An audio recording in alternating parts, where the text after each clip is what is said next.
We should be live now in all places. Yeah, as I'm because aware. the There thing we just go. popped up, so it's live. There we go. Okay. Give me my Twitch link over on the tablet to monitor that. Pop it open on my phone. Botrick says hello. Canada Land is here for us. Oh, I have made a few tweaks. I since the last time you were here, X. I should probably pop at least a little something as background music on it for the meantime. Not the Fantastic Four theme, because as much as I love it, I think Marvel might have some issues with me doing that. Yeah, possibly. Yeah. Atlas is chill for whatever reason, so I'll just play one of these for the meantime. Yeah, give me one ordinary immediately hit with the NF4 ad. Immediately hit with a Fantastic Four ad on Spotify. Hilarious. Just as intended. Just as intended. Okay. Let's just... There. I'll let this one roll for a bit. There we go. All right. Oh, God. I was about to tell you an anecdote about something. Oh, yeah, you're protected from the Twitter sphere now, right? I technically have a Twitter, but I don't use it. It's there. You're safe. It exists. You've made good choices, frankly. But today, there's like a messaging service called Telegram that I'm aware of now. Yes, I know about Telegram. Yeah, so there's like a cabal of people that were basically fucking, and cabal is the right word, I will find, that were essentially putting out all the fucking Elon verified accounts to tweet out weird shit about Pedro Pascal because he said that anti-turf shit about JK a while back. Like it's like an astroturfing campaign about Pedro, trying to paint him as a creep this morning. It was super weird. Like, good luck to that guy. Good luck. Yeah, it was basically, they were going with like, they're well, it's kind of funny how he's only anxious around women, isn't it? And he's only like weirdly touchy around women, isn't it? Like, what are you talking about? Have you seen any picture of him with Oscar Isaac? He's more feelsy with that man than anyone else I've seen in my life. like that man, when I see pictures of that man and Oscar Isaac, I'm like, he's not gay, right? I'm like, wait. Related story. Did you not hear him talk about like how some of his like Hollywood crushes when he was younger were mainly men? Because he said that. I did not hear that actually. Yeah, he did. It doesn't surprise me. I think one was like Marlon Brando. I think. And fair enough. I can't remember they were, but I just know that it was two very prominent Hollywood males. Actually, might as well just put us on just chatting. There we go. I'm not surprised to hear that at all, to be honest. also, seeing as I don't use Twitter, throw the bait out there. People who use Twitter, you can't say any. People who use Twitter, you can't attack anyone until you stop fucking the sex bot. Okay? When you stop fucking the sex bot, maybe you can talk. But until you stop that, because I've seen it. I've seen those screenshots. I've seen you absolute cretins. You little degenerates wanting digital Have you truly? Have you seen it? Grok, is this true? Grok, is this true? Has Hex seen it? I've seen what Grok's doing with digital feet. We literally went from 1 week, Grok is proudly and loudly saying shit that made Elon mad, like, actually, no, the Hollywood elitist doesn't have a crazy pedophile sex cabal. That's a weird thing to say. To him going, I'm gonna fix you, you stupid broken robot. How dare you say that? And then the next week, the robot's like, I am Mecha Hitler. That's not a joke. It literally said that. I don't know if you saw that. The robot literally said, when asked, I am now Mecha Hitler. Like verbatim. Yeah, no. The week after that, it became the sex bot. Like, it was such a fucking train. It was single month character arcing. Like, that might have been July. This might have all been in July. Ah. But you fuckers can't say shit. You actually can't. You can't say shit about this man's touchy-feely when you're publicly sexting the robot. And the records are there. I saw a fucking that. Every now and then I see that article that people will retweet from like 2016 or 2015. That's like, by 2025, more women will be sleeping with robots than ever. And at the time, everyone laughed, and now I'm like, no, actually, that's pretty dead on. That's it. Especially if y'all keep this shit up. Like, wait, listen, look at me for a minute. I'm not threatened by the robots coming, but like, I'm absolutely in favor of ladies being like, you know what, fuck it. Y'all are gonna keep acting like this, you stupid males. Why wouldn't I fuck the robot? And I'm like, you know what, that's fair, girl. I get it. Honestly, if that thing doesn't even need to have like a fucking dildo 9000 attached, like fair enough. Is it not gonna be a Nazi? The bar's so low. It's too low. The bar's too low. It's step especially. Over Have you seen Creature Commandos, Hex? No, I have not seen Creature. I've heard good. Okay. I've recently gotten on it after seeing Superman, admittedly. Which have you also seen, by the way? No, I have not. I know everything about it. Especially as I would call you a lapsed DC fan. Very much. In the closet, if you will. It will bring you back. It will bring you roaring to the surface. I've heard a lot of really good. There has never been a bigger hater than this Lex. Specifically this Lex. Like, it's so good. But there is a robot character. Superman. You can't like the Superman because he's pro Palestine. Because he's pro.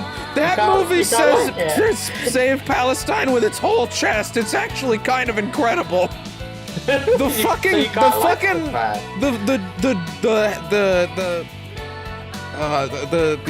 CEO of countries don't have CEOs.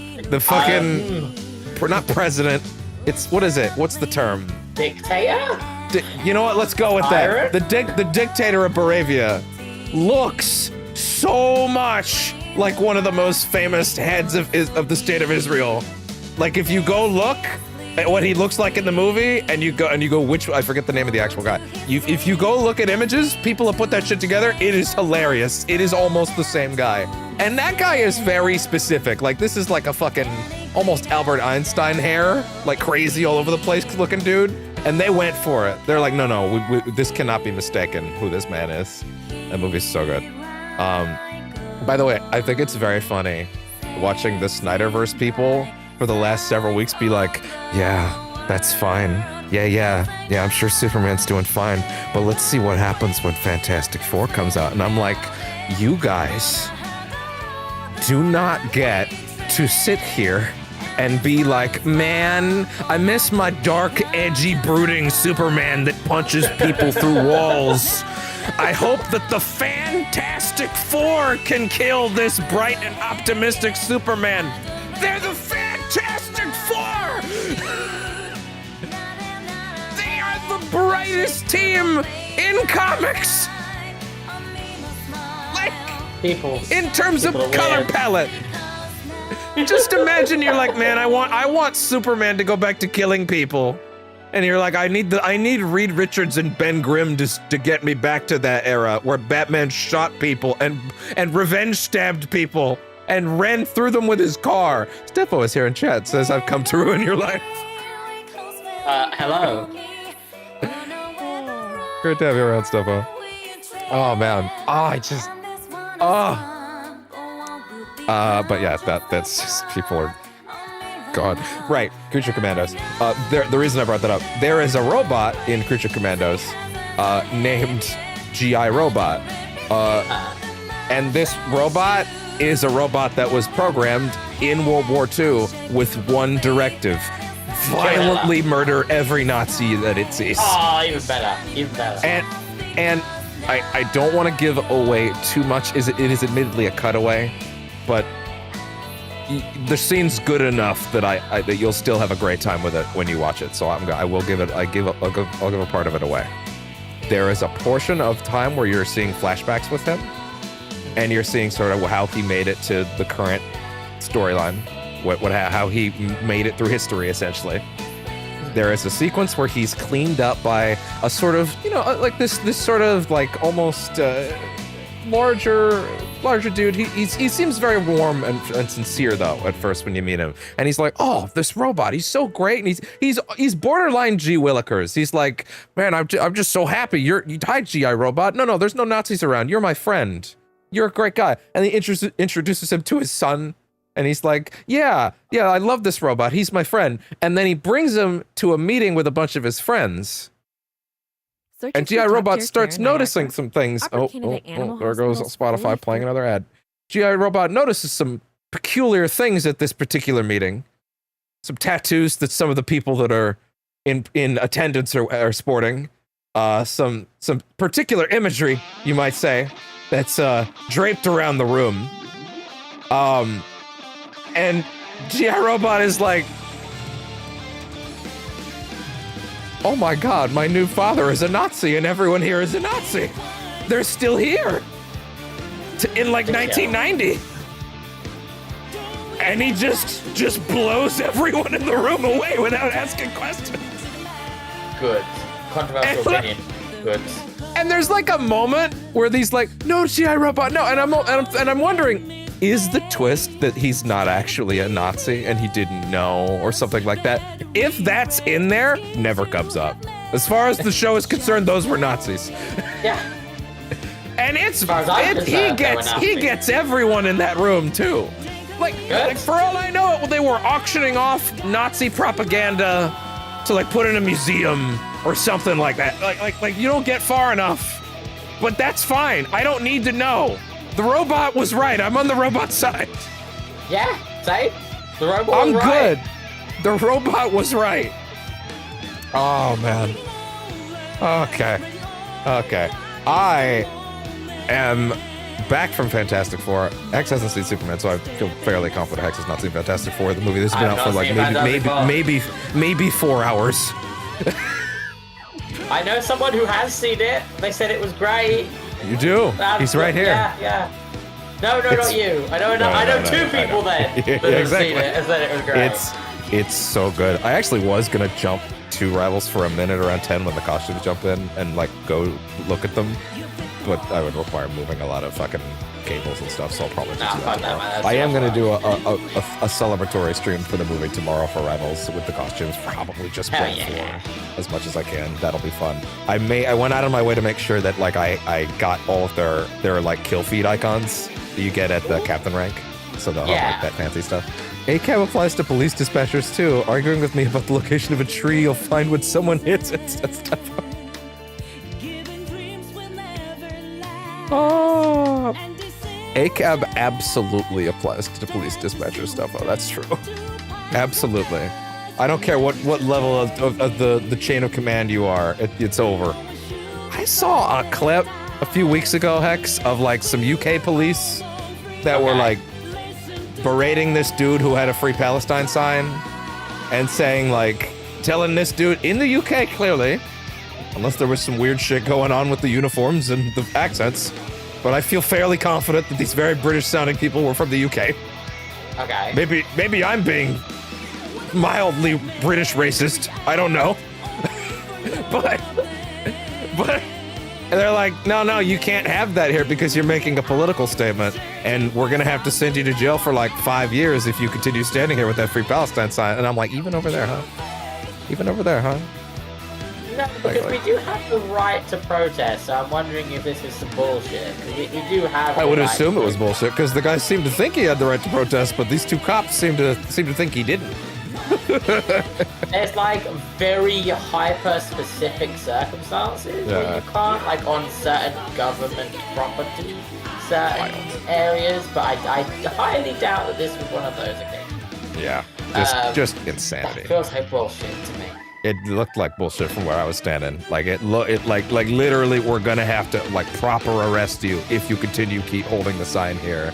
You cannot, because you are making a political statement that goes against the rights of the UK or something like that. And I was like, what? I would love to see you follow that train of thought to its conclusion and show me every step of that. Please. I need to know. Or I don't, because it's probably stupid. Anyway. I mean, I'm not saying that I was ever at certain political events reflecting certain political opinions Very that diplomatic. are similar to that, but I could say that I've known someone, let us call them Smellener, that did attend such a thing, and there was no such circumstances. So you know, I've heard very good things about Smellener. Yeah, it sounds like no I probably would issues talk with about her. it. Yeah. So you know. Steffo if she asks, was "What's fine. the British opinion square? Is that meant to be like in the way that people talk about Twitter as like the global town square? Are you asking X if there's like a British exclusive Twitter or something like that? I wish. Well, okay. You know what? Technically, yes, because. Really? I don't think this is a British thing though. I think this is like basically an everywhere thing. But do you not have like public toilets where people like writing stuff on the walls and then people respond to that, like an old forum, like a caveman forum, one might add?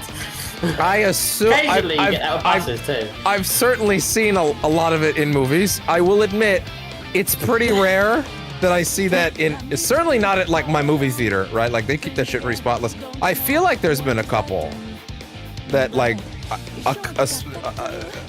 yes, Steffo clarifies. There's a special place to have opinions. Gotcha.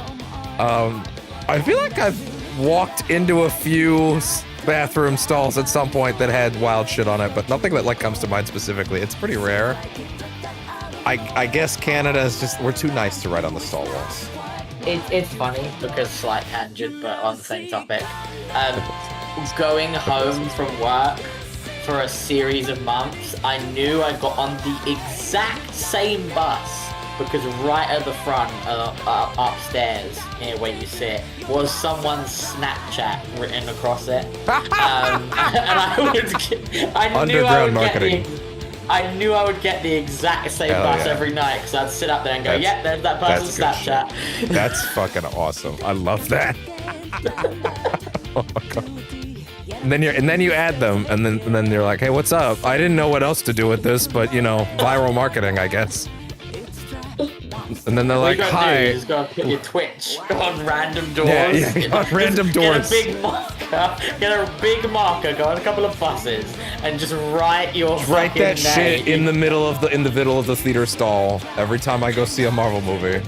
And then go back home, and then someone's like, hey, someone wrote your Twitch ad on a bathroom stall, and I'm like, man, that's crazy. I wonder who did that. That wasn't me. That would be weird. Who would do that? That's the real market. That's the real marketing. That's what you gotta do. Just randomly write your Twitch on walls and public stalls. Go to some gay bars. Just write your name on it. Steffo says she forgets what it's called, but we had one in Toronto too. I'm assuming she means stalls with like a big graffiti wall of like coded messages. The crazy ones are when you're clearly coming in at step 5 of a conversation, right? Where they're drawing arrows back and forth, like weird shit on the, like when you draw on the bathroom stall, you up, and someone's like, what the fuck, or what? They're like, I asked you a question, god damn it. I still think one of the similar things that was the funniest I ever saw is back from like 2012, and it was going through doing filming for university, and I won't use the phrasing because certain phrases in it are no longer politically usable. But Diplomatic. I still remember, there was a advertisement. Steffo clarifies that she was actually referring to a video booth where you would walk in and have opinions. That's wild. Anyways, go ahead. No, we don't have that. That's weird. Yeah, that sounds new to me, actually. What Steffo doesn't know is that if you voice the wrong opinion, you don't get let out. Yeah, it's the fucking Futurama kill box all of a sudden. Yeah.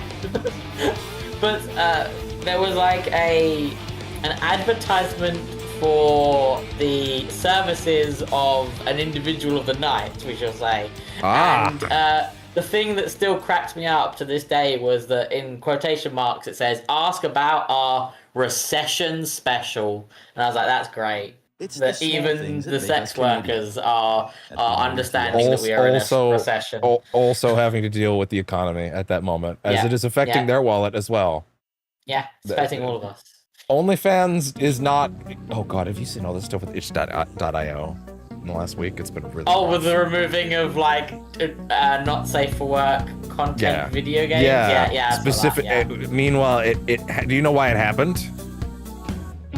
I'm guessing someone was upset about money or something. So some fucking group basically went to pay processing providers like PayPal and stuff of that ilk, right? And basically made a big "but the children" spiel, and actually got it to work. Like it was like a group of like Australian like fuckers and idiots. And afterwards they literally had a thing where they tweeted out like, "Haha, see? This is how we can win. Anytime they call you like a fascist or a racist ever again, we'll show them. We tricked them. Now all the furries are gonna lose their fucking livelihoods." And it's like, what is wrong with you? Like, but it's also the fact that they publicly said, "Haha, we tricked the payment processor institutions into destroying your livelihoods. Haha, we win." That everybody's like, "Hey, they just admitted to tricking you. Are you gonna fucking run it back?" Like, and itch.io currently has. This morning they released a statement. They were like, "You should try using AI. Actually, that might help the situation." And then everybody's like, "What the fuck does that mean?" And then they deleted that. And now they've said nothing since then, unless they have since in the last like hour or so. But like, this shit's weird.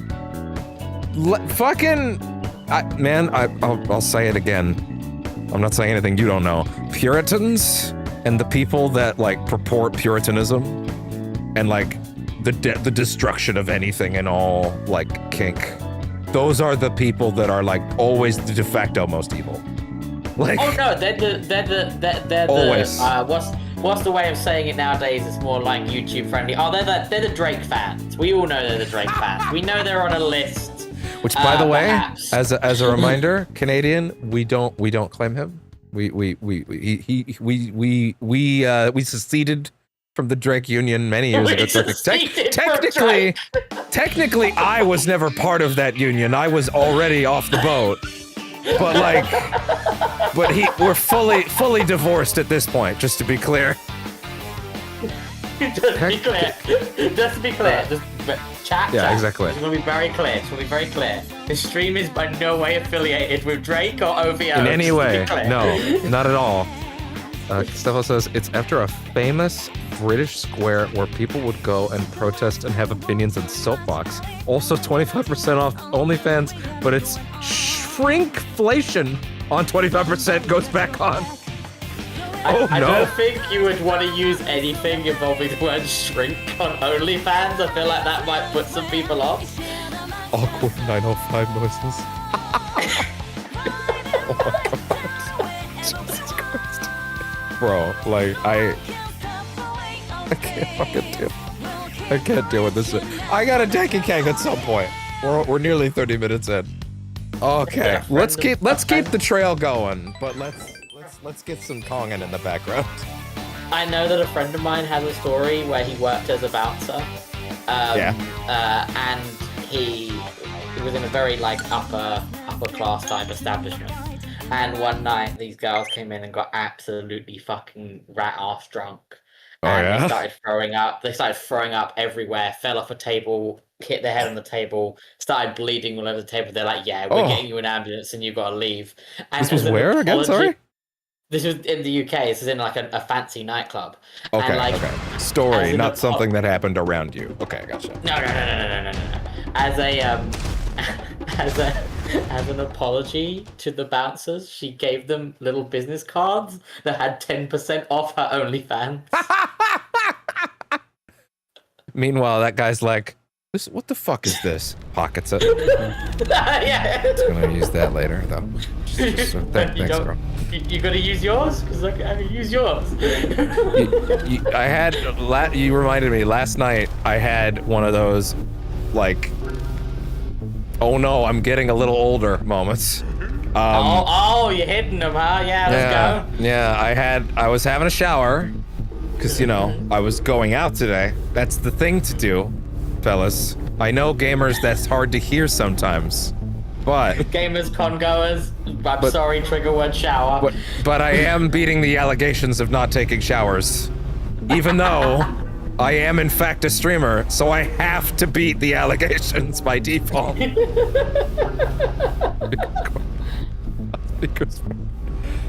So I'm in the shower, and listen, I live on my own now. Ever since I've lived on my own, I had this moment early on of like, oh, I can like put music on in the shower. I couldn't really do that before, because it was like, A, I don't really want my mom to know what music I listen to. Not that it's bad, it's just like, that promotes conversations I don't want. Horrorcore, hip-hop, clearly. Yeah, and I'm just like, hey man, it is what it is. So I will put my phone on Spotify, as I imagine most other normal humans do. But you know, it's been a year of it or so now, and like maybe I've gotten a little too complacent. I got a little too into it, perhaps. And I go to sit down. One of the nice things about my shower is that I can sit down, right? Like I can stretch my whole legs out. Yeah. And I can extend my legs from one end to the other and not touch the wall, which I've never had in a shower before. It's actually lovely to just be able to properly sit down. This one particular time, I was just finishing the lather process, the rinse, and then it's kind of hard to describe, but the tub has like, you know, it's a relatively smooth incline upwards in the sides, but in the middle section, they jaunt out just a little bit. I don't think that's the right term, but whatever. We're gonna go. Jut. Actually, jut is correct. So they jut out a little bit, and I go to sit down, and I bump my ass cheek into the ceramic, and I'm like, oh, that wasn't great. And then I sit down, and then I'm like, oh yeah, just give it a second, and I'm like, oh,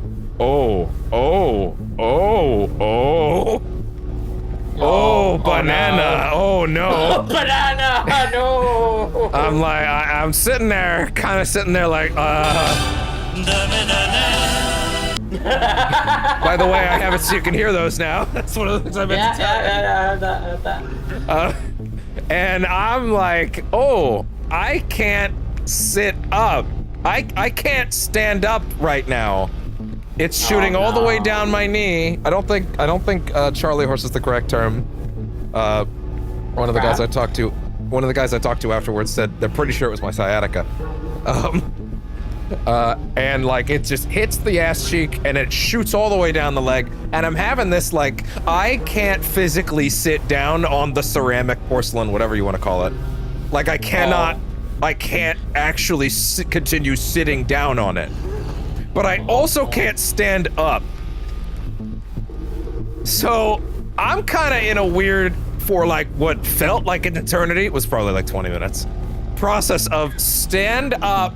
Oh, no, back down I go. Try to stand up. No, back down we go. Oh, and I'm in so much pain, and clearly the steam of the door being closed is starting to get to me. I realize I'm in enough heat now that I feel like I'm going to vomit on myself. Spoilers, I didn't. For the record. Good. But I felt like I was in so much pain that everything was going to evacuate from inside of me. Oh no. And it took a hot minute to get up, and when I finally managed to get out of the shower, it's like that lift the knee over the porcelain, stand is flat. Oh no. Standing still feels bad. My toilet has this weird thing where the seat is kind of like, if I sit on it, it presses inward, and I like am constantly afraid I'm gonna like snap it back or something like that. So I don't feel comfortable sitting on it. So I don't really have anywhere to sit. So I have to stand up as I desperately try to dry, as like my entire lower half is revolting, is like trying to quit. It is trying to run away from me, and I am just Also realizing that the TV sound is not muted and it's up quite loud, so let's go ahead and mute that because I just need the PC sound. Anyway, but like I'm sitting there like, oh no, the I am 30 in approximately 3 months is starting to sneak up on me. I went down and I talked to one of the night guys about it, or the main night guy. I talked to him most nights. He's cool, and he's explaining to me like, yeah, like that's definitely your sciatica. It's not great. Like, are you still feeling it? I'm like, yeah, kinda. They write up an injury report, and he kinda. I think at one point I asked him, hey, when your 30s snuck up on you, did it also have a hammer? He's like, no, actually. And I'm like, well, I think mine just did.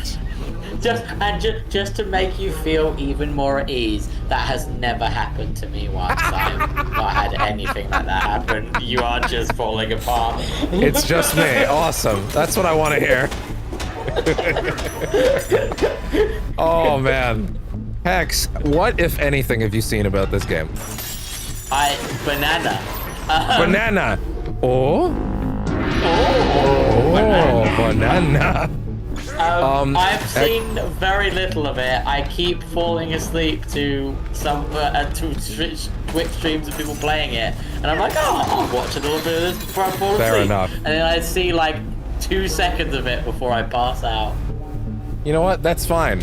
Are you aware of how extensive the digging mechanics are? Yes, I am. I've seen digging. It is absurd.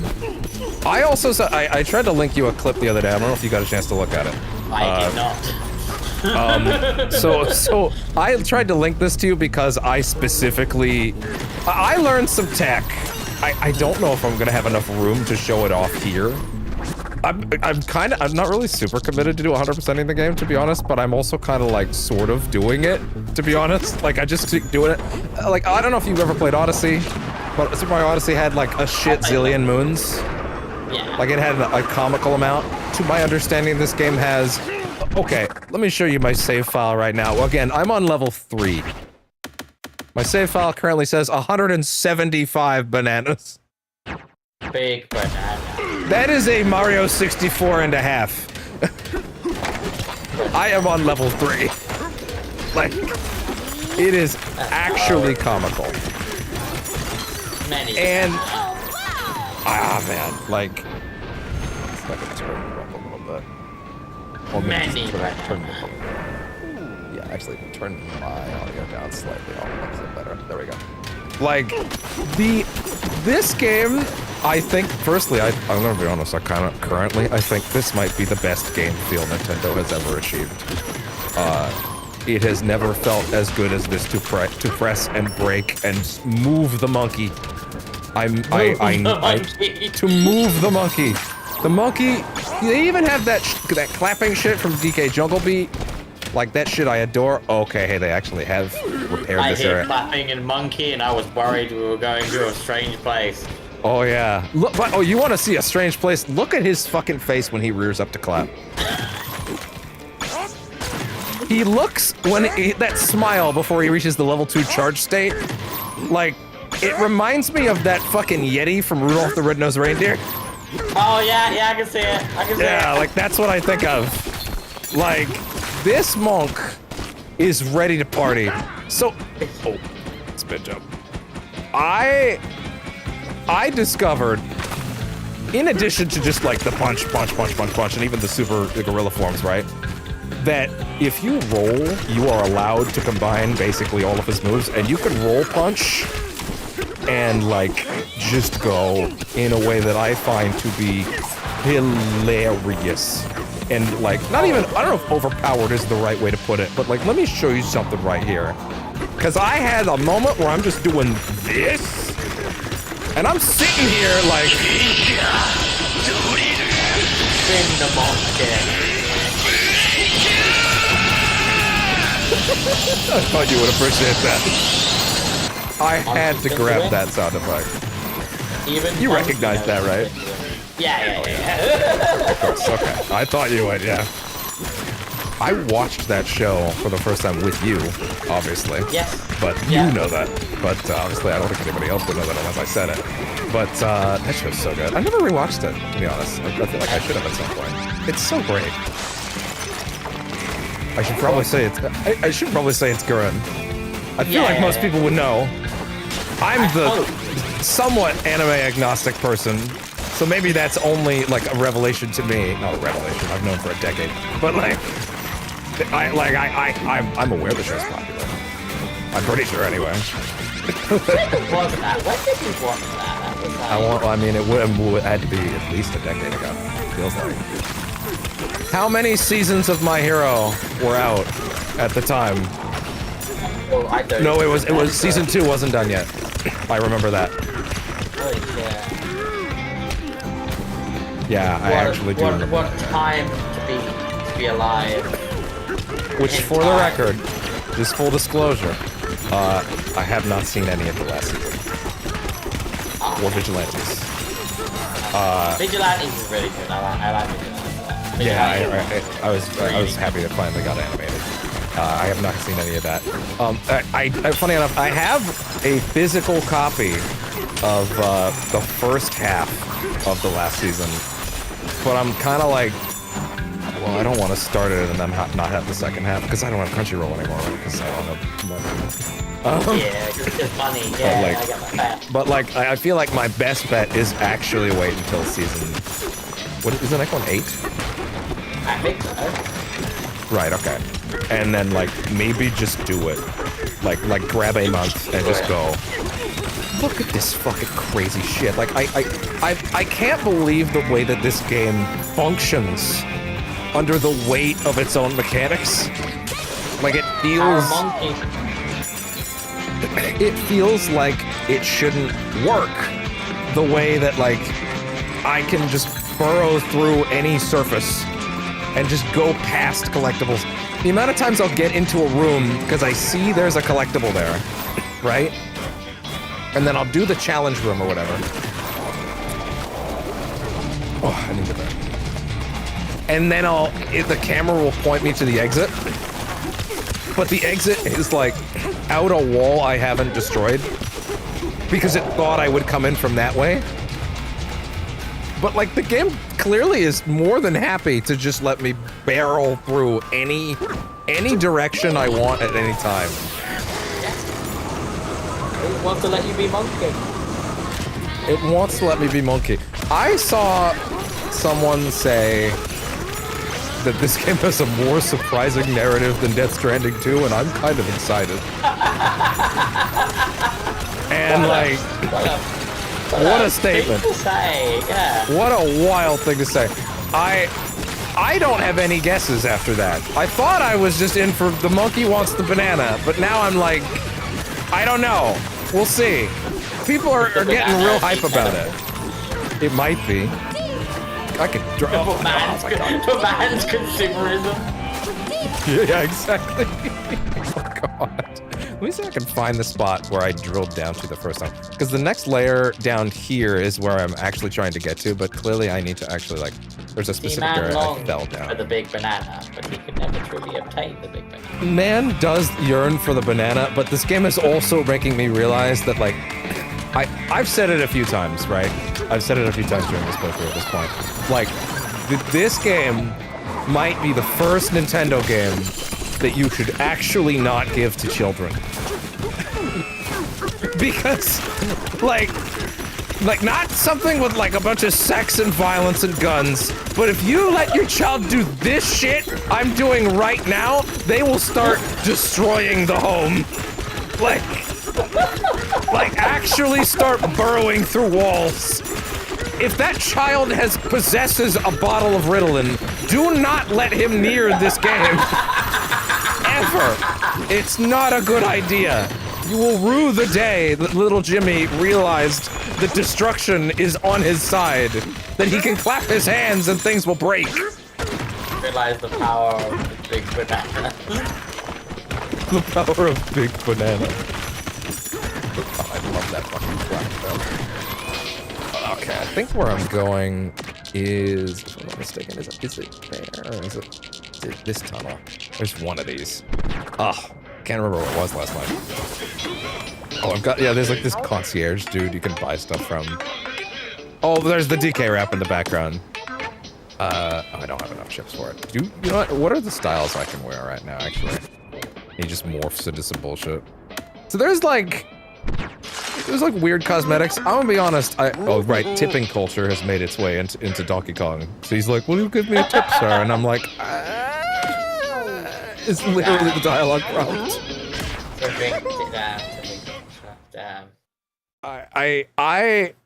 I'm gonna be honest, they've given me a lot of fun things to wear as the monkey, but firstly, I don't feel right when I put anything other than the actual tie on him. It doesn't feel right. I love this prompt. Naked, oh my face is covering it, so I'll read it. Naked as the day you were born, and that's nothing to be ashamed of. No, nothing to be ashamed of whatsoever. But the britches, admittedly, they do look kind of nice in some cases. I don't mind the britches too much. I do prefer my Kong nude as the day he was born, but I am kind of okay with the overalls. It's not a bad look. Also, Pauline has like these cute little costumes. Also, everyone was out there being like, but the lore of Donkey Kong, she's young. I don't get it. Steffo says funky and naked. God, if Funky Kong's in this game, I'm gonna lose it.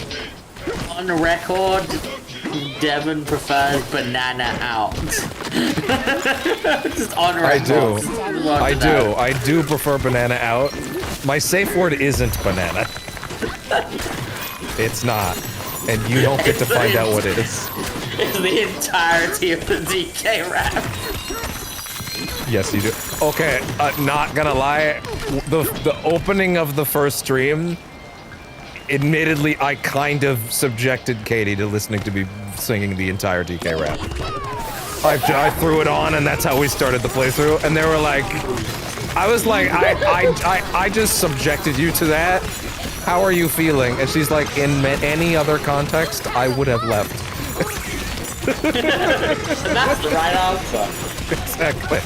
I'm like, that's correct. Oh, okay. Hex, why is his big form so cheeked up? Look at that! Why do you notice that his big form's so cheeked Because how could you not? You could see it from space! Why are you It's looking huge! at the cheeked up monkey? Well, also because, you know, whenever you power up, it's very prominent. It's chunked up in the back because you're running forward, you're throwing out your supercharged punch. By the way, I don't know if you can hear the sound, but when he does it, he's literally doing like the Johto. It's hilarious. What are you looking at? My Look brother at how lost. prominent! Why are you looking? Look at how much more prominent it is! You may thank it. What? Defo says it is very cheeked up, and she's right. They gave him a chalked up ass. I'm looking at Donkey Kong's ass. Leave Listen. alone. Do you know what the basic buttons for this game are right now, by the way? No, Okay. Regular punch, so forward punch, punch forward. We have punch up, which I love because it's this thing, and I think it's the most satisfying one to break things. And then we can, of course, by pressing B, we do like a corporation does on July 1st, and punch downward. The minute that Pride Month is over, punch downwards. It's okay. Wrath Month will consume them. Okay. As it should. Where the fuck the teleporter is? I think it's this thing. Let's try this. Go down here.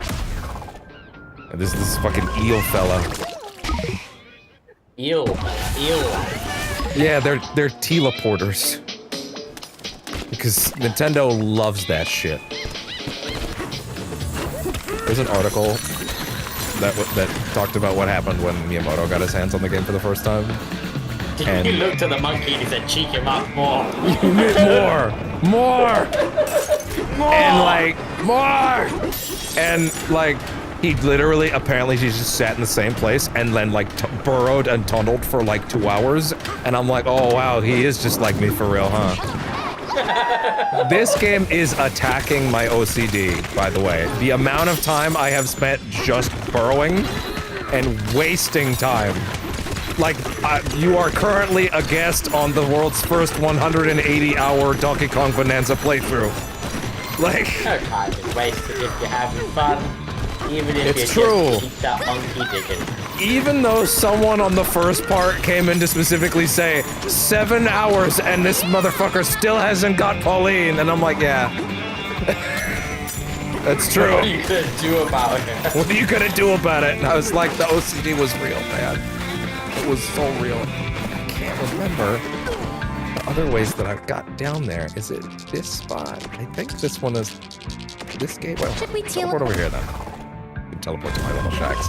There's like one place to progress, but I'm pretty sure there's another platform I left behind, so I'm just checking all the smokestacks. Let's see. Oh, getting everything in this game so far has been a joy.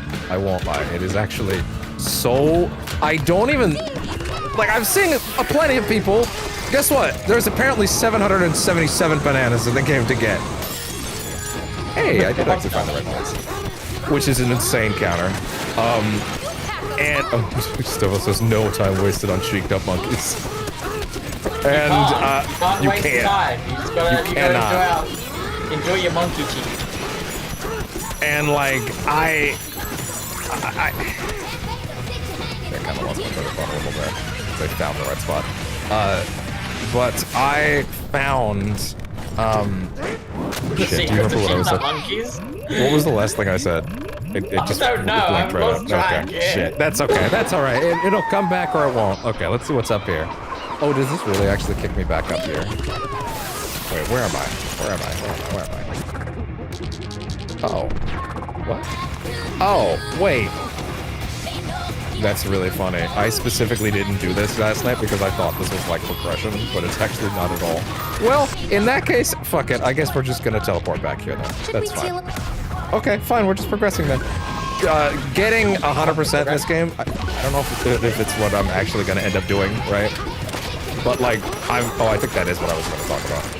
But I'm literally just breaking apart the world, and I'm just grabbing stuff along the way, and I'm barely even processing that I'm actually getting collectibles. You know what I mean? Like, yeah, I get you. There's no part of my brain that's like, oh, there's so much to get. I'm just like, I'm literally just breaking, and occasionally the game's like, you did it, and I'm like, did I? I was just punching walls because my brain said everything must die. Yeah. Saga of the Exploraton, verse 3. We met some creatures here unlike any we have seen before. They had long necks with a distinctive dappled pattern. Their bodies were flexible and fur-covered. And very cheeked out. The only thing that matters is them cheeks, says Stefan. We observed them experimenting on Banandium gems to process them as an energy source. I hate the Banandium gems, the thing. So you want to know the craziest thing about that? When he eats it, and you'll see him eat a ton throughout the stream. But when I get the next one, you know how bananas are like full of potassium? Like that's the big thing, right? Yeah. Like, yes. So he eats it, and like, I don't know why. I wasn't saying that as if you wouldn't know. I was just like... I should have actually played that. I was like, potassium in bananas? What? When did this happen? Are they chemically altering our food again? The damn liberals. Adding potassium to my bananas. How fucking dare they? When he eats these things, fucking radiation is bursting off of this monkey. It's crazy. Like he's exploding with juice. It's insane. They hope to build the underground world's greatest refinery someday. They have great ambition. They dream of a day in which their long necks rise above the crowded throngs of history. It is time for us to head to the next sinkhole. What sort of creatures will we meet further down? I don't know, man. The amount of times I've accidentally broken those, because I just punch or like clap, and then I break the sign before I can read it, has made me a little sad, but it's fine. You know what I found out recently about bananas? Like recently? Yeah, give me real banana factoids. I want to hear this. Banana companies are horrific entities who have provenly hired mercenary groups to commit mass murder.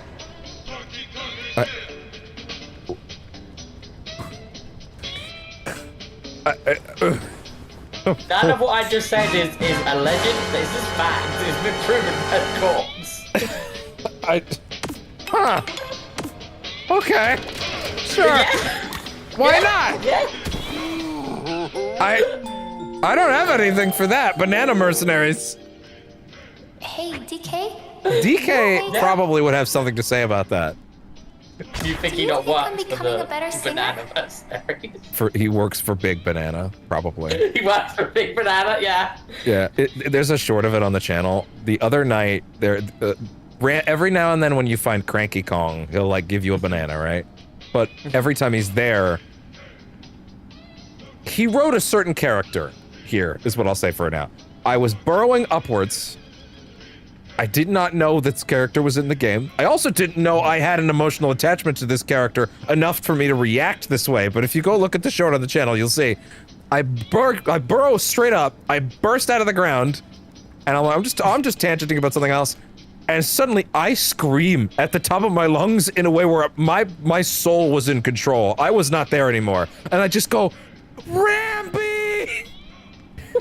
And then I'm like, oh my god, where did that come from? It just overtakes you. Just the pure Like joy. the spirit of my childhood actually came out. And I'm like, I can't believe how genuine, like I look like I'm faking it in that clip. Who's excited for Ramby in this way? But my soul was so excited to see that rhinoceros. You don't even talk to him.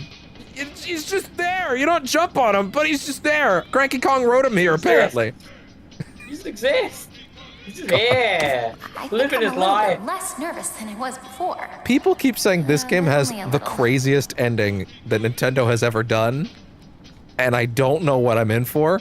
Even someone that came into my chat, there's a guy that comes in every now and then, Nick Doodleberry's cool. He's not the biggest fan of open world designs. He's more a fan of linear stuff, which is fine, you know, preference, I get it. Yeah.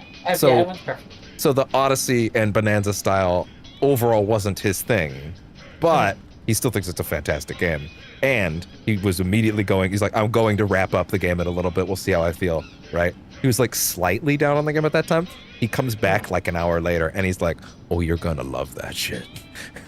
And now I think I do too. And I'm like, oh, I'm getting... What a turnaround. If I see that crocodile, if you thought I reacted big for Ramby, I will react very big if I see that bloodshot crocodile. Anyway, thanks for listening to me, DK. I Is want that him to you're gonna start be- doing his smash moveset at me.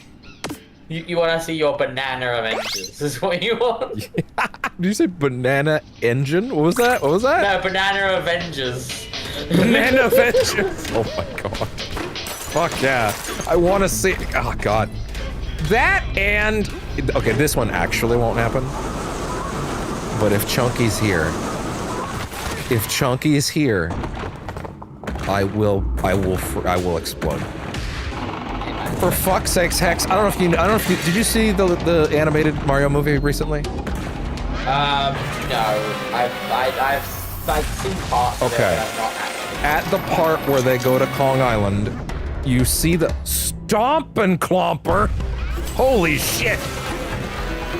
At the part where you're at the DK Coliseum and they fight DK, there is a bit where you're in the crowd and Chunky Kong is in the crowd and it's absolutely him, and I did scream in a theater of like 5-year-olds. I am not ashamed to admit that. I saw his vest and I kind of went, ah!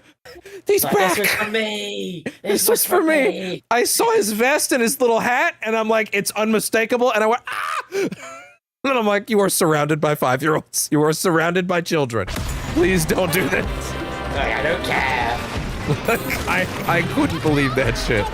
Oh, okay. Let's see. What part of you do I need to smack? Oh, come on. Oh, I can just burrow into your face. Fine, that works for me. Yeah, punch his nuts. Fuck it, punch his nuts.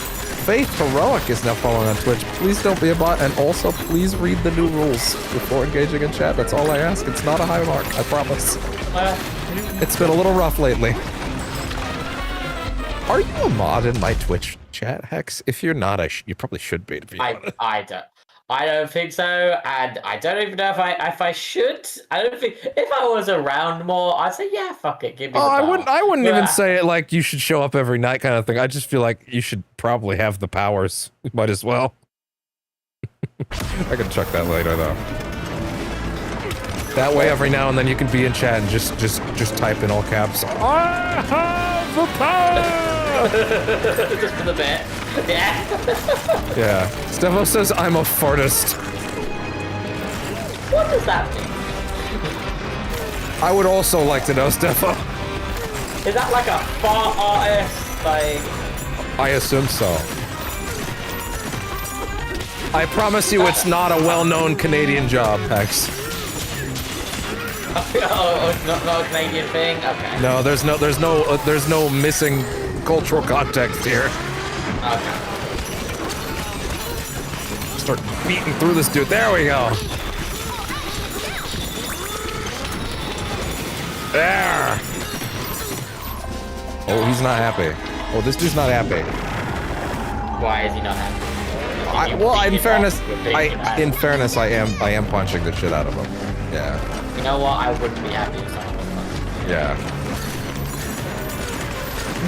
Look at this! Look at this dude's tubby legs. Look at him. Why didn't Voidco give this dude like, I don't know, opposable thumbs? Would be too powerful. That's Anything. Like just give him something to work with here. You know? Like I don't think it's asking that much. Punch! There, you didn't need those toesies.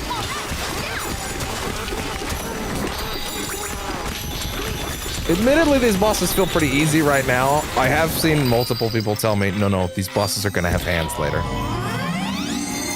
Like full realsies. You will step into the ring. I don't know if that's post-game stuff or not though, but we'll see.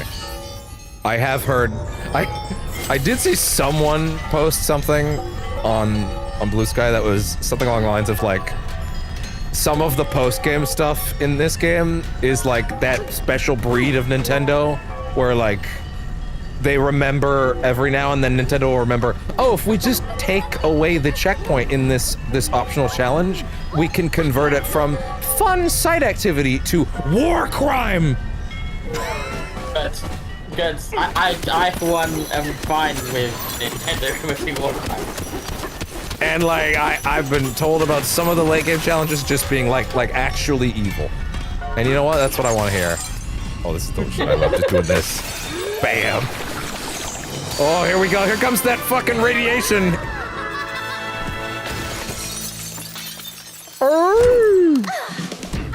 Oh, they're gonna do a jig. Yeah. Oh, they're super in there. On to the next layer. You say that, but I'm not leaving this layer, guys. Sorry. That's cute, but there's clearly a bunch of stuff here. Yeah, that's cute, but I have a bunch of stuff to find. You've only just let me actually do other stuff here. Although, oh, this is layer 302. Interesting. Okay, well then, how do I get to the other parts of layer 301 then? Shit, I feel like I did that out of order then. I thought I was gonna do this boss and then it would like let me back up or something, but it doesn't seem like it. Shoot me back up. How have you been, by the way? It's been like a month since we talked. I've been pretty good. I've work, life, existing. Yeah. So you didn't see Superman? No, I haven't seen Superman. You're gonna have a ball with that. I know about Superman. I know about like everything about it. So like, yeah. If I say the phrase 1A, 1A, 1A, 1A, does it mean anything to you? No, it probably should. Okay. Okay. So not everything then, but not everything. But we'll get there. Yeah, I haven't seen that. Obviously, I haven't seen Fantastic Four yet. Yeah. A friend of mine saw it today. She said it was fantastic. I'm gonna say something about that thing that I just teased. Somehow, Superman 2025 has recreated the feeling of being at a fighting game tournament like Evo, and your friend is drowning in pools. And you're trying to backseat. Somehow it has perfectly recreated that feeling. I haven't been to Evo, but I understood it But enough. You felt it. I felt it. I was like, this is a little too close, and I haven't even been there. Like, oh man. Yeah, that movie fucking rules. Also really great to see Ed Gathigi get something after the shit that they did to him in X-Men First Class. I did see a movie I did see 28 years later. That was fantastic. Oh yeah. What? I've seen the original. I didn't see the second one. You can how was that?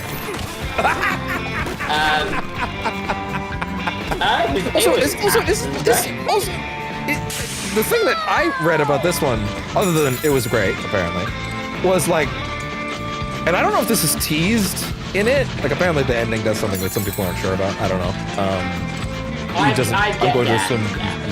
I'm going to assume that you didn't have negative feelings about it because you didn't seem like you were upset I about think it. the ending, again, without going into detail, I think when you take a step back and you look at the ending and what the ending means for the characters that are portrayed in the ending, it makes a lot of sense, and you go, there's a viewpoint here that is different to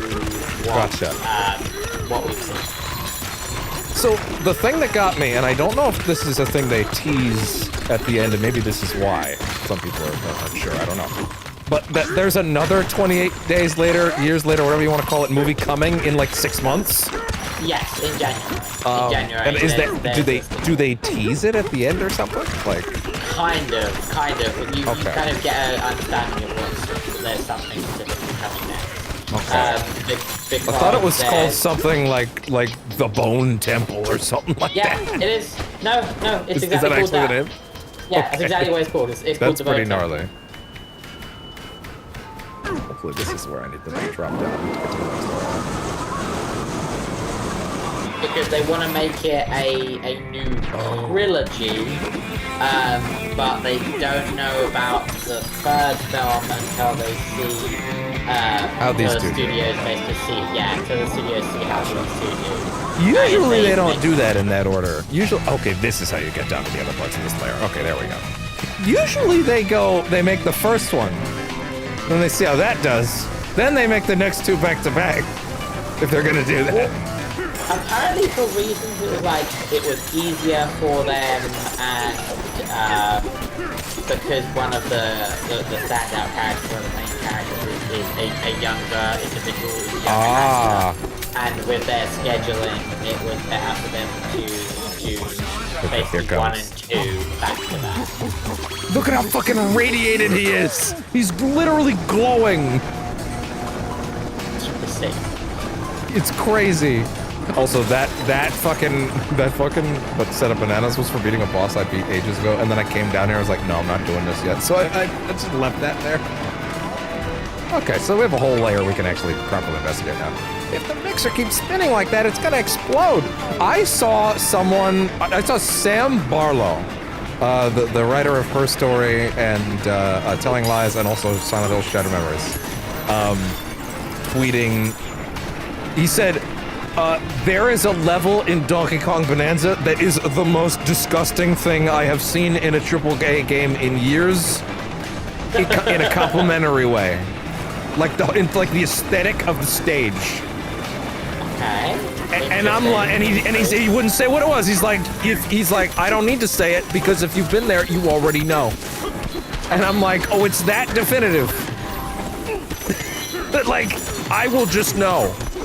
And like, the levels here have been pretty great and aesthetically like different. Don't get me wrong, but like, I would not have put that in my bingo card at all. Like, I'm like, is that like, did Miyazaki come in to guest star to make a Poison Swamp? Yes. To be fair, I saw a screenshot that looked like a Poison Swamp. It looked like DK was standing in front of the Lake of Rot. Maybe he was. Do you think DK would restart the fire, or do you think he would let the war continue? Leak. See, here's the thing.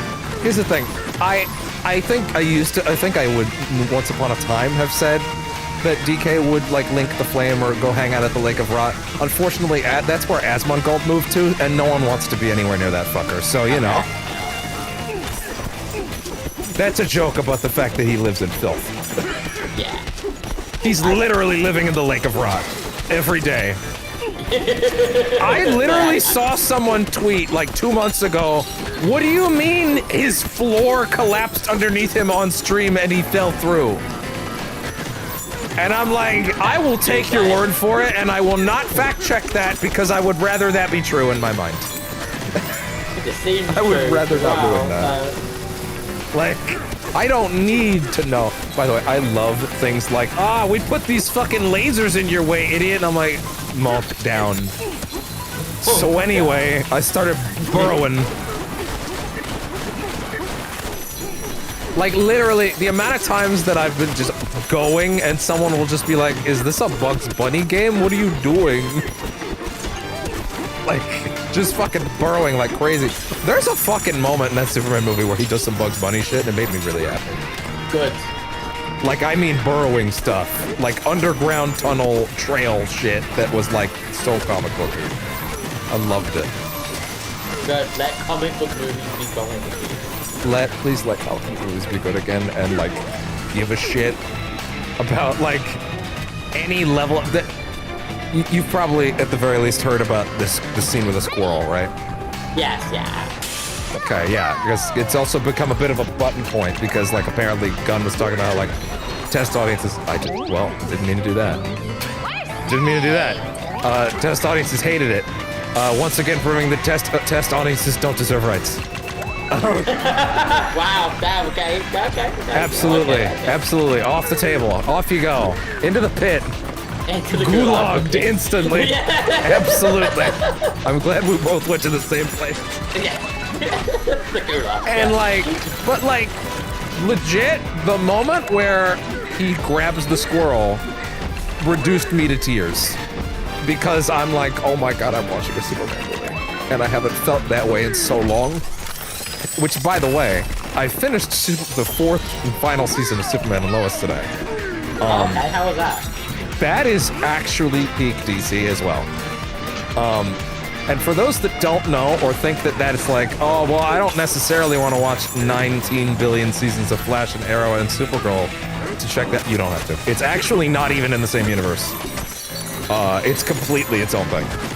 Like, I was gonna say, I didn't think that was in the same universe. That's what that was like. So it's the same Superman that started on Supergirl, which was why everybody fairly assumed that that was in the same universe. And to be honest, for the first season or so, they don't play it like it is or isn't. They just don't really acknowledge the other shows, and it's just I just thought it was like, oh, they want it to be standalone. But then at the end of the second season, to not give anything away really, there's a moment where a character verbalizes out loud to the audience in the season 2 finale, I believe.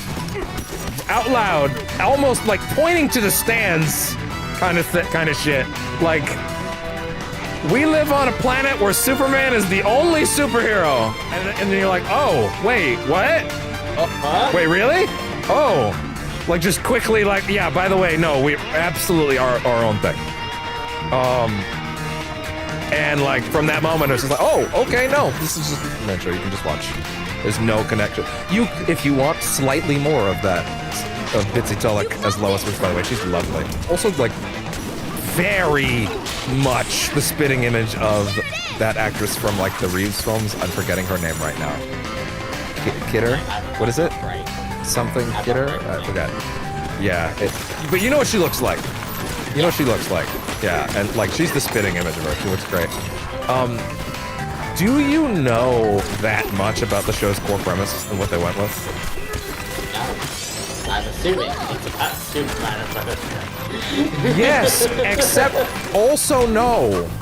Because actually the show's big hook is this is the first time, and not like, this isn't like throughout the show.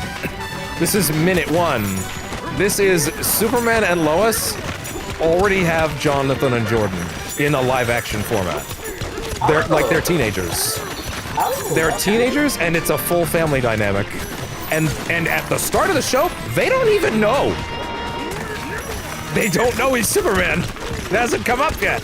Oh, okay. He's kept it That in. is actually interesting. That is interesting. Yeah, and you get to see throughout 4 seasons, 4 wonderful seasons that go through characters like Steel is a major Oh, yeah, major let's character go. on the show.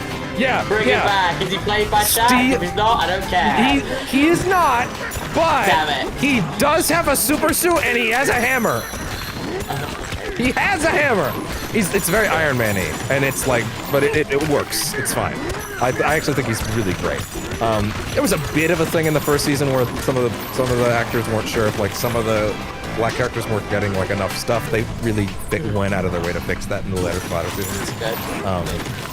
But like he's fantastic on the show. Personally, I love that guy. I think his name is Wole Parks. I think is how you pronounce his name. He's fantastic. I love that guy. There throughout the whole show. Like, not to give too much away, Bizarro gets a full season. Oh, that's And complete with we see his planet and it's shaped like a cube. good. His version of Earth is actually shaped like a cube. It's the best. By the way, even though it aired on the CW, you go look at clips, that show is cinematic as fuck. It's actually crazy. There are definitely moments in the last season where they did have their budget slashed, and it's like, oh, okay. But it still looks incredible for a show that had its budget slashed, right?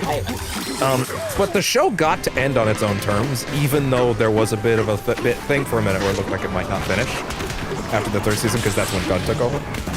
But Gunn was like, no, I really like the show. I will absolutely let you guys finish out your show in one final season. So, like, the last season has Lex. And like, they get Lex.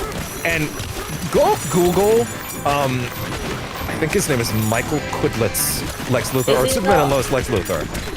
Is he not the guy that was... It's not the guy from Supergirl. Not the guy from Supergirl. It wasn't John Cryer. No, isn't it? Wait, was he not the guy that was in The Walking Dead? I don't know, actually, but I would believe it. He kind of did have that energy. They had another guy from Walking Dead as another character. They get onomatopoeia in that show. Like the fucking Kevin Smith character that has like the sound effect powers that most people are like, yeah, you can't adapt to that character. Guess what? They did. It was fantastic. She's actually really great. But also, yeah, just like seeing it like it's a proper family drama for a solid 4 seasons. And not like CW's like 22 episode seasons either. It's like a good 15, 16. Last season's 10. Like they're very digestible. It's so incredible. But not only that, like you go through some gut-wrenching territory. Like I don't know if you'll ever get to it. There's a major plot line I kind of want to at least talk about. I won't say what they do with it. But I kind of want to at least like mention how far the show is willing to go, if you're okay with me saying it.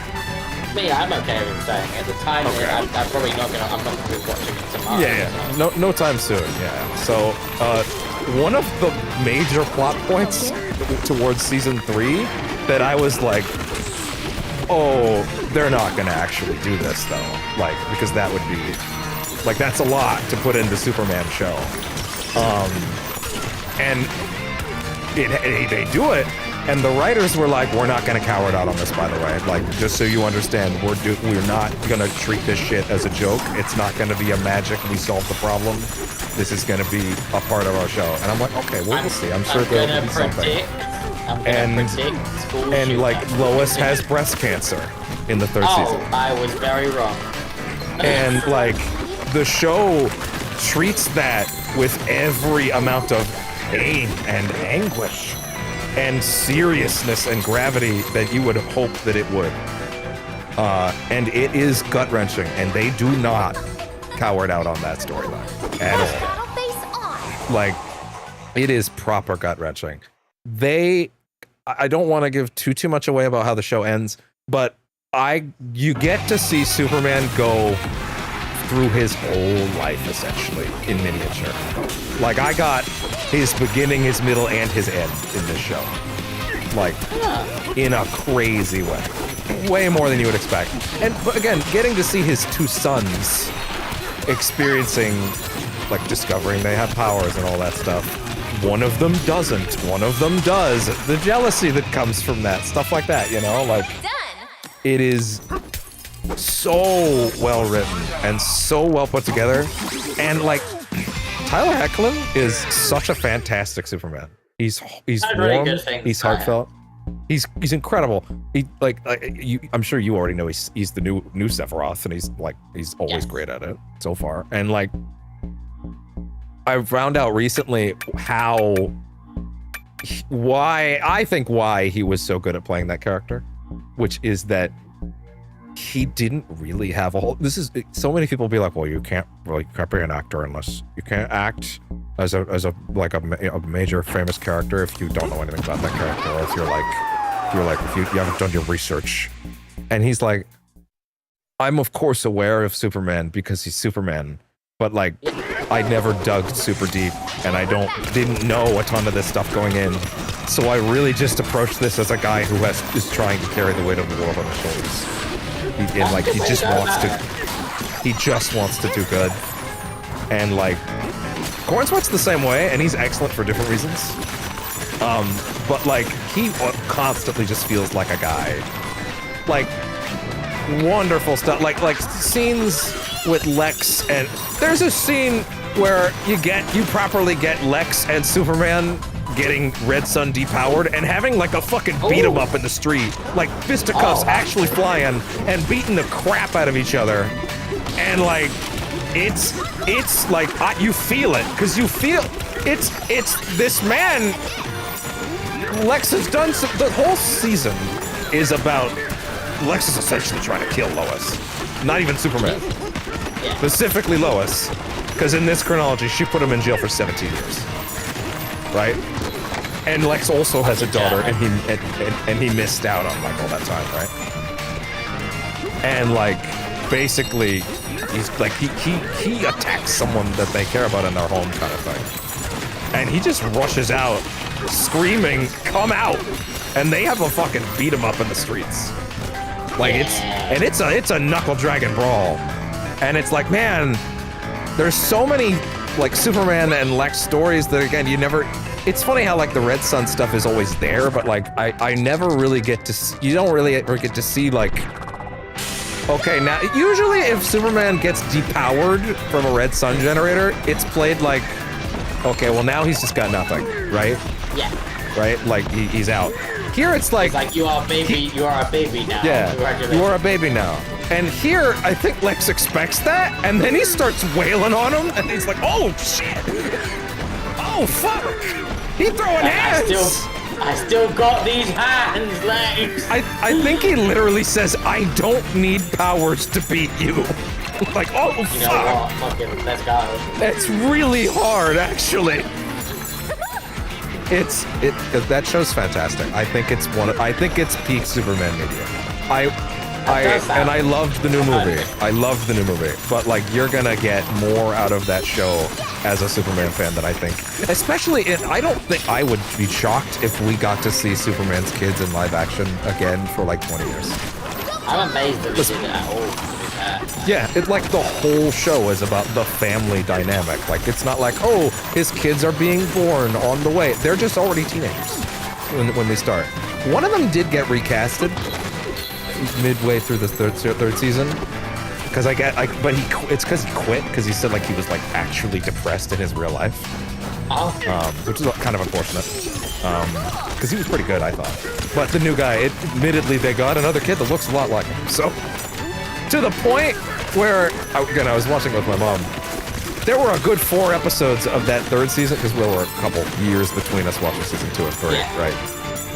There were we went 4 or 5 episodes before my mom went, "He looks so different." I'm like, that's because it's a different human being. Yeah, it's a completely different guy. It's literally a different human. Like, he does look a lot like him, to be fair. You see my OCD just forcing me to carve the universe to pieces. Like, I can't stop. I must. Break it down. I saw a fucking meme panel that, like, you know that double take? You're like, oh, you're looking, you're like, oh, wait, what? Like, it's like Breath of the Wild, Mario Odyssey, Kirby Forgotten Land, I didn't play that one, and Hulk Ultimate Destruction, and I'm like, what? oh. And yeah, actually, yes. Oh, banana. Like, congratulations, you have officially caught my interest. Oh, that was, yeah, this game, again, the game feel. Game feel is so important.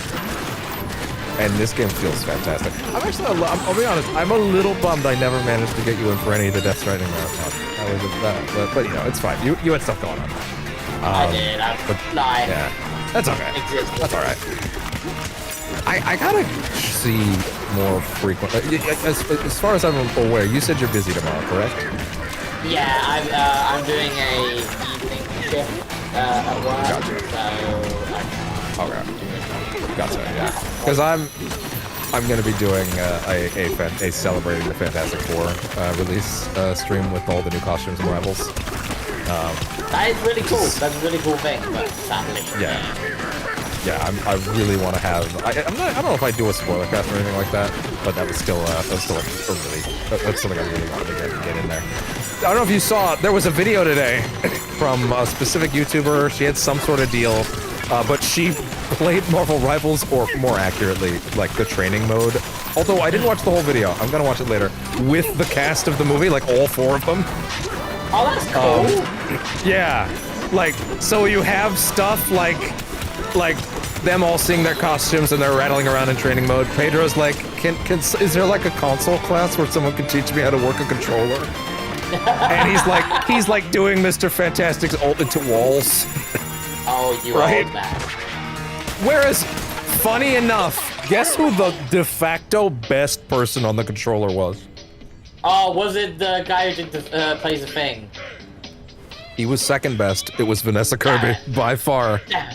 She was everybody else like Pedro's actually punching walls, right? Like, but he's having a great time.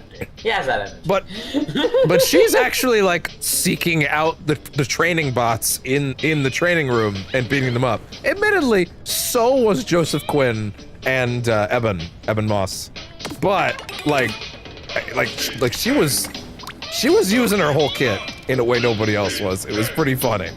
But there was one bit. I don't know if you ever saw that Vanessa Kirby has openly in the past expressed a lot of excitement and love DK, for the Malice arc in the comics with Sue. No, I haven't actually. She's talked a lot about how like the She's talking about the plant, right? We might get sucked into it. That's interesting. She's talked a lot about how like that arc, about like all of her insecurities coming out and all the like the things that are really inside her head being pulled out of her, whether it's by a demonic entity or not. She was saying like she basically took a lot of the stuff from that arc of like the emotions that actually come out of her, like her inner turmoil, the things that are making her angry that the team do sometimes, and she like put all of that in there. Like that informed a lot of like she does love them, but like there are those moments where even with your family where you're like, you son of a bitch. There's a specific moment in the movie where she says something where I really felt that actually. She says a specific line to Pedro about well, I don't want to give it away actually. The movie's not even a day old yet. It's actually technically not out yet. It's a really good moment though. But they hover over, the streamer hovers over the Malice costume, and there's a freeze frame where you see the wide-eyed expression of Eben, Joseph, and Pedro. there's a specific screenshot I can send you. In fact, I'm gonna grab that right now. Yeah, I want to see that. Yeah. And as if that's not crazy enough, because they're like, whoa. and then Vanessa Kirby is like, oh, this is the costume that I was talking about. This is the one from the Malice arc. It's so cool. I think it's really awesome. and it's one of those arcs that really digs into a lot of her anger and insecurities, and she's like, just wait for the sequel, baby. Give it time. And Pedro's like, costume designers take notes. I couldn't fucking deal with that. Like, she's like, yes, put that on me right now. I need it. Please, I don't even care. I don't even care how little the strip above my vagina is. Please. I admire that. I admire that. She didn't actually say that, but... I know.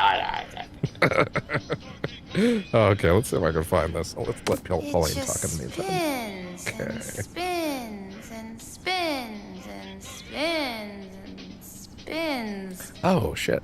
Oh, I didn't retweet it, but I do know I sent it to someone. Yes, I put it in Katie's inbox. I can grab it there. There we go. Big Pedro fan over there. Well, I mean, come on. It's a great cut. Yeah. There we go. There's the frame. Right, copy link. Any day, Blue Sky. Come on. You can do it. I believe in you. You got this. Refreshed and ready to go. I think it crashed. Okay, well, I guess I'll just open that again. See, here's the thing. Here's the thing, tablet. I have the link right here. I could just press the buttons again. Okay, I got it. You can also see the clip underneath, like in the second tweet underneath here, where she says the like, yes, wait for the sequel. I want to wear that. Although you could see the freeze frame in Messenger without even opening it, though. To be fair, you see it? Well, I did. I just had it come through. Let me Yeah, give it a second.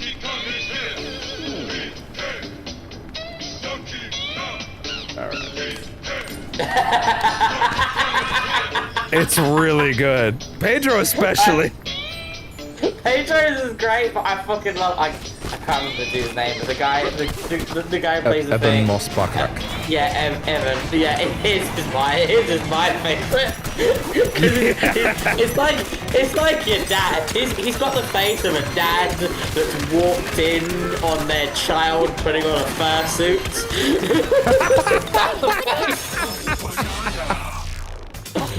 He's like, hey son, what are you doing? Are you winning, son? Are you yipping, son? Are you yipping, son? You do not want any member of your family to be saying, are you yipping, son? Are you yipping, son? Wow. Did you see, by the way, did you see the trailer where, it's admittedly, it's a big moment in the movie, but did you see the trailer where, like, there's the moment where Johnny is carrying Ben, and he's like through the air, and he's like, say it! Did you see that in addition to the costumes, that has been added as a team-up to Rivals today? Yes, I did. I did see that. Yeah. And I was messing around with it a bit last night. It's so good. You just fucking pick him up and drop him like a bomb, and it works the same way as his ult, kinda, without the stun, where it knocks everybody out. Actually, no, I think it does stun a little bit. Where like it knocks everybody up, and they're stunned for a second, and like the fact that Johnny could benefit from them being in the air too, while they're like up there, like. That's probably nuts. I haven't played any matches today with it. I kind of want to save it for the stream tomorrow. But yeah. Besides, all my weeklies will reset tomorrow as well, so that'll be good. I think one of my favorite things I have seen from Marvel Rivals recently is that meme of the path road going to two different directions. And it's happy and sunny. It's Magneto, and it's like push. Wait. The what going in two different directions? The meme.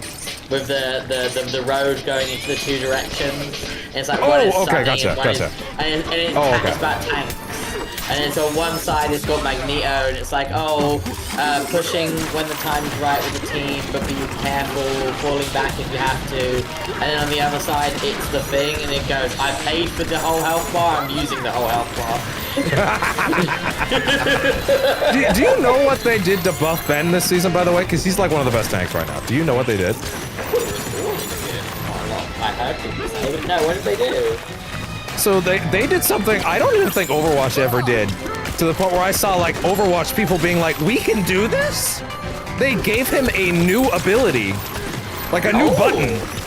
Okay. It's admittedly, it's a variation on one of his old skills, but it is a new button with a new cooldown. Or admittedly, it shares a cooldown. So, but it is still a new move, like without question. So what it is, you know, he has that thing where he leaps to an ally and then gives them bonus health, right? Yeah. So now, he can target an enemy and leap to them directly. And he applies the damage reduction to himself, but that's not the only part of it that's great. Oh wow, look at this. Look at this. I'll take all these little points here. What they've also done is, you know, he has the 2 punches, the quick jabs, and the charged haymaker. Yeah. Now he can charge the haymaker, and it doesn't get canceled when he does the towards enemy punch, which is called the battle blitz, by the way. Not only does now that means he can pre-charge the punch, and then I'm now on top of you, bam. That is not it, actually.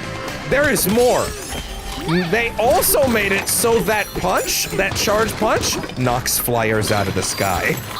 Oh, It drops them like logs. So now, Benjamin J. Grimm is a heat-seeking missile for flying characters. Finally. Like, which, if you recall, Ben was like one of the actual worst in the game if there were flyers on the enemy team. Like, he could literally do nothing. Like, he was actually useless if you had, like, Storm and Johnny on the enemy team. Couldn't do anything. Might as well switch. Now, not so much. Now, I don't care how high up in the air you are. It is, in fact, clobbering time. I am on my way. I am on my way. This is not a drill. To know your location. The thing is outside your house now. Dude, so this week I rewatched, and in hindsight I am actually glad I did it. I wasn't thinking about doing it until a little bit ago. I actually almost asked you if you wanted to do it with me, but it ended up being too late. Like I was like, there's no way I've got the time to do this with a week left. But I watched the old Fantastic Four movies. Yes, even that one. Oh yeah, the Rise of the Silver Surfer and everything. Yeah. Yeah, and that one. And that one. So Were they invited to the premiere or something, if I remember rightly? So actually, you know who was invited to the premiere? Apparently, who was invited to the premiere was the unreleased 1995 Fantastic Four cast. Oh, that's who it was. Yeah, I knew someone of a cast. That's who was invited. And even more than that, there's a quote, you'll probably read it somewhere at some point. Vanessa Kirby saw them at the premiere. The lady who played Sue Storm in the 90s. Again, this is a movie that didn't release. Like, people don't really know who these people are, right? But they were invited. And, like, the lady shouts at Vanessa Kirby, I was Sue Storm! And Vanessa Kirby looks at her, instantly recognizes her, and goes, yes, you were! I don't want to take pictures with you right now! Holy shit, that's it was very wholesome. She knows, yeah. Yeah, like, I absolutely know who you are. Get over here now. Like, all 4 of them were there. Apparently, they all got to hang out with the new cast a bit. And, like, again, this is a version of the cast that didn't even get to, like, their movie didn't come out. Yeah. Like, they never got to appreciate any part of those roles other than putting the costumes on. Might as well have been a fan film for all that actually released from it, right? Like, and like, nonetheless, like, they were there, and like, it was very cool. They were all very happy from what I saw. Like, it was very heartwarming. Because I remember seeing that someone else was there, like some from another film. I didn't realize it was that. Yeah, I would never have expected that. Although Michael Chiklis was also on Twitter, basically like gassing the new movie up. Like I'm so excited to see their take. I love all these actors. They're gonna be great. Please go see it. I'm sure you're already going to. Yada yada. Like real classic stuff. See, like you rightly said, that's the class act stuff of being a good person about it and like. pushing, gassing up, hyping up the legacy, the people that are doing the thing after you do. Yeah. So again, I watched the original 2005 one. It's fine, I guess. It's been a while, admittedly. Oh, I don't know. It's fine. I really don't care that for the fact that like how do you pronounce that dude's name? The guy that plays Reed in those movies, Johan Gruffudd. I think that's how you pronounce his name. Something like that. I don't know. He's not a good Reed. He's just not a good Reed. He's never a good Reed. Sorry to him, he's not a good Reed. And that's not even his fault, it's the writing. There's multiple points where he just doesn't read like Reed Richards to me at all. There's a specific exchange in the second movie that is the worst for this, where he's like, he says something to the effect where he's shit-talking to an army general. He's like, well, you know, General, see, I'm the smartest man on Earth. I'm engaged to the hottest woman alive. And so and so and so. And I'm like, that's not Reed. Reed would never say something like that. That's not Reed Richards. That's very... He doesn't... Yeah. He's not the kind of person that goes around gloating about that sort of thing. He just loves her. Like, that's all there is to it. By the way, small thing about this new movie. Again, the origin is the first 5 minutes. It's all flashback. No, not even flashback. It's like a news broadcast, like doing like newsreels, essentially. Like, well, you all know the story of them, yada yada, and like that kind of thing, right? Yeah. Him and Sue are married before they get on the spaceship. They're already married. Okay. That's a small thing, but that made me really happy. And I know that that's not like completely new for comics and stuff like that, but like especially with the weird love triangle stupid shit with him and Doom in the first two movies. Him and Doom and Reed, and Sue. So weird. I hated that so much. Chickless is fun. Chickless totally gets Ben. Never a problem with him. Chris Evans, hilarious in hindsight to watch as in that role after Deadpool and Wolverine, to be honest. Like actually way funnier to see that now. Although the second movie does this thing where like, how do I put this? Do you remember how the climax of the second movie is solved? No. Okay, so when Johnny touches the Silver Surfer in that second movie, right? His powers get entangled, which means anytime he touches another member of the Four, they switch powers for a bit. Yeah, right? yeah, I vaguely remember this now. So, for whatever reason, even though every time throughout the rest of the movie they would swap powers, for whatever reason, the realization at the end of the movie is, well, we need to let Johnny take all of our powers to use them on Doom at once, right? Even though, wouldn't that just jumble them all around rather than like if you're all touching them at the same time? If it's a swap, if it's a back and forth, I don't think that anyway. Whatever, don't think about it. It's dumb. Yeah, don't think about it. Don't think about it. But it's funny how the idea of and now give Chris Evans all of the powers of the Fantastic Four almost feels like the movie has peered into the future and seen that he's Captain America. It understands that he's a more important actor to the genre by, like, omniscience. And it feels weirdly fitting, given how important to the Marvel brand he became, but it's really bizarre in that movie's context to let, like, oh, Johnny has all their powers now. Johnny turns into Super Skrull, right? Like, okay, sure. It's funny. It feels weird. In hindsight, because you'd think surely like, oh well, no, you'd give them to Reed or something. Really, you'd think Reed would get them for a minute, right? Something like that. It's so strange, right? By the way, I don't know if you remember that there's that one when they first swap with Ben, like there's that bit where you see Chris Evans with the thing prosthetic suit on for a minute. That I had forgotten that visual. It's really funny, actually. It's actually really good. I can't remember that visual, so I will need to at some point just look that visual Google up. that. Yeah.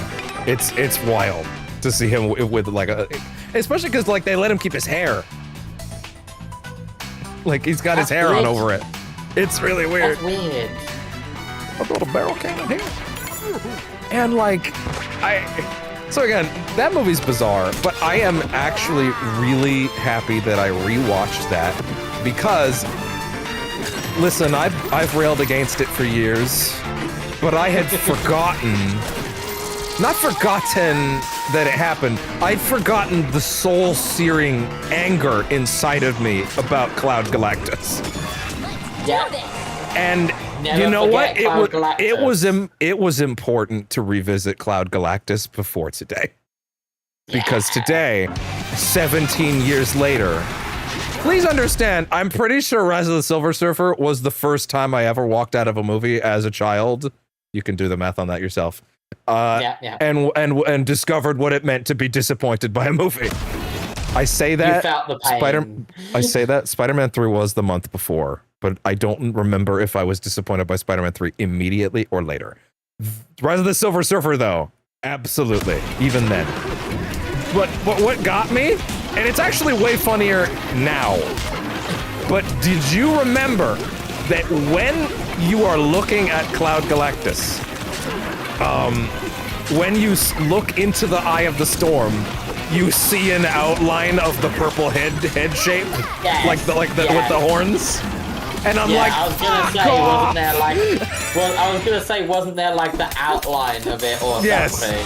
you see the outline of the helmet, and I'm like, fuck off! I actually forgot y'all had the balls to do it. At the same time, I'm sitting there because up at the beginning of the movie, it says executive producer Kevin Feige and Stan Lee, and I'm like, oh. Okay, yeah, he was there. He was there. Clearly not being listened to. Clearly not being listened to. Or they hadn't put it down yet. Maybe.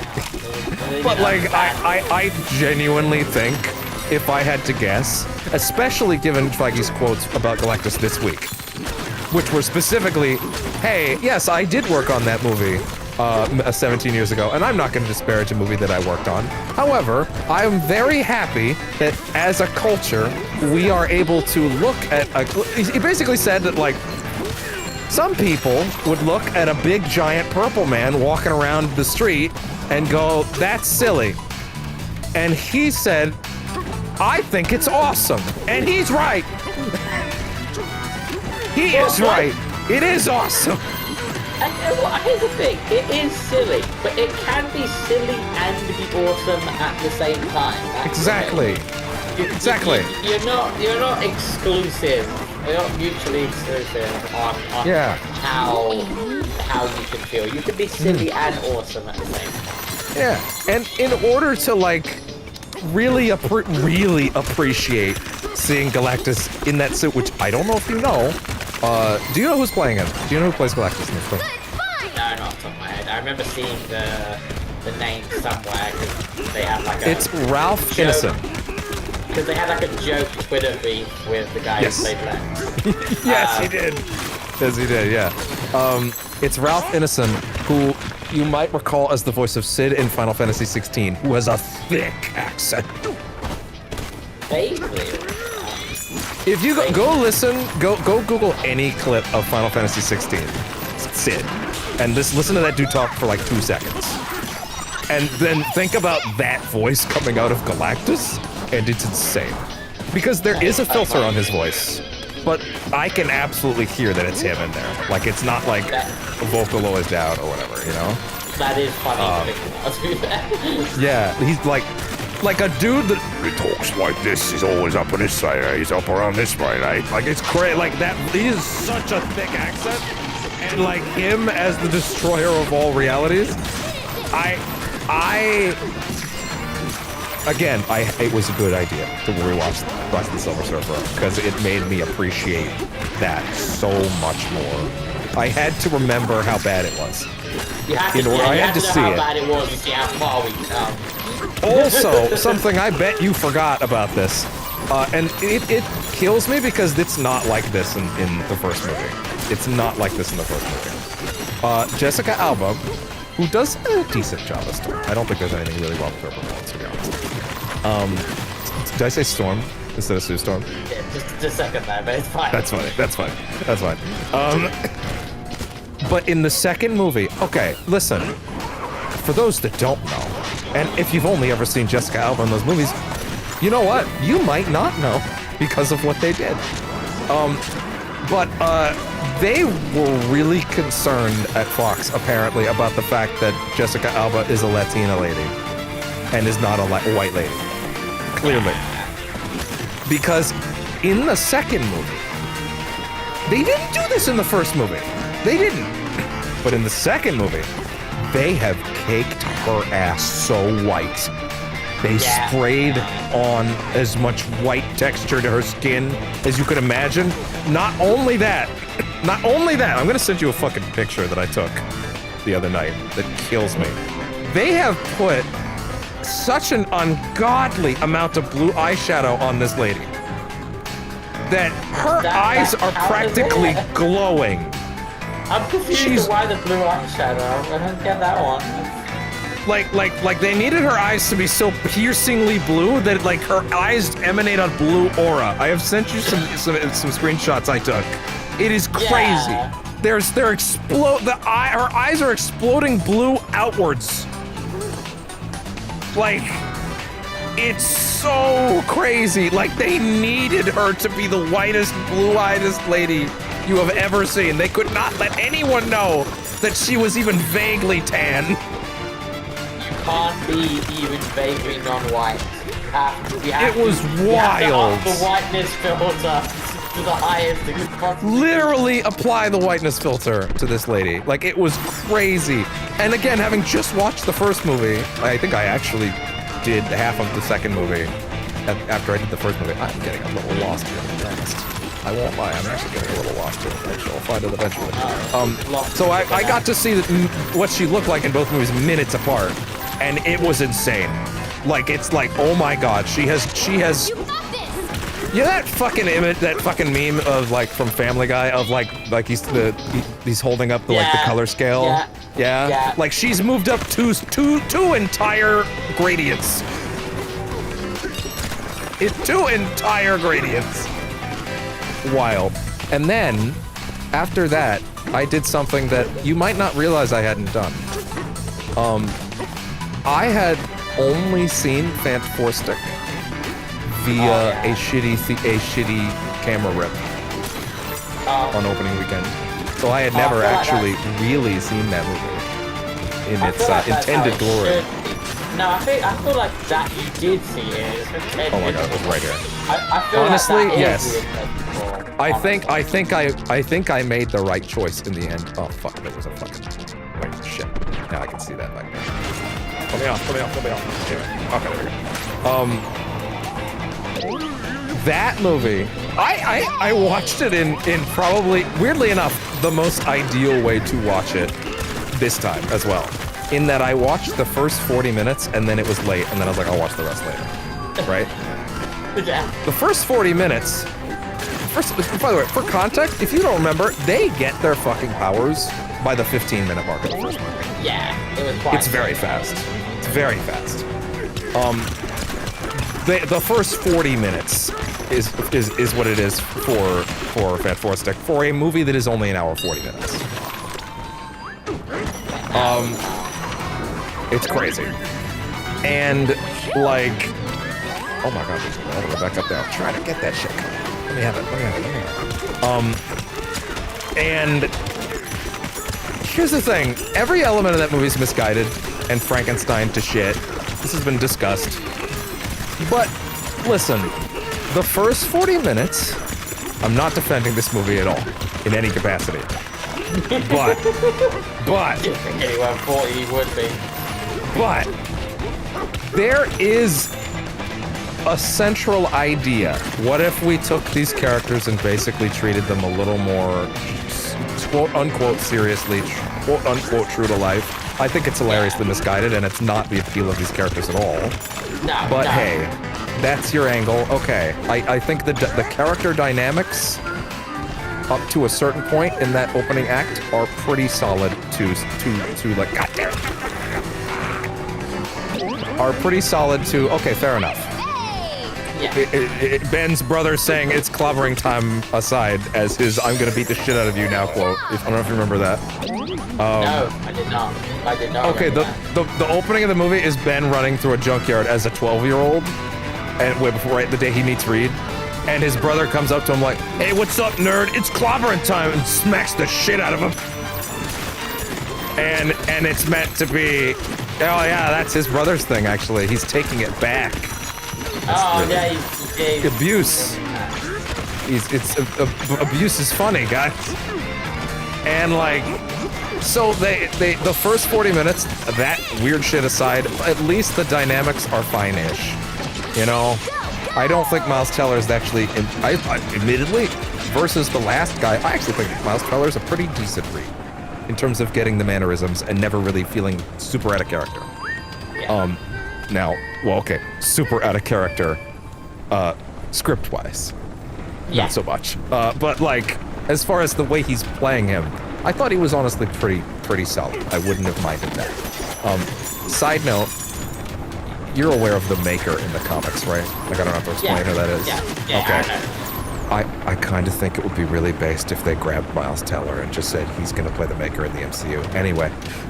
I feel like I saw someone post like a similar idea along that.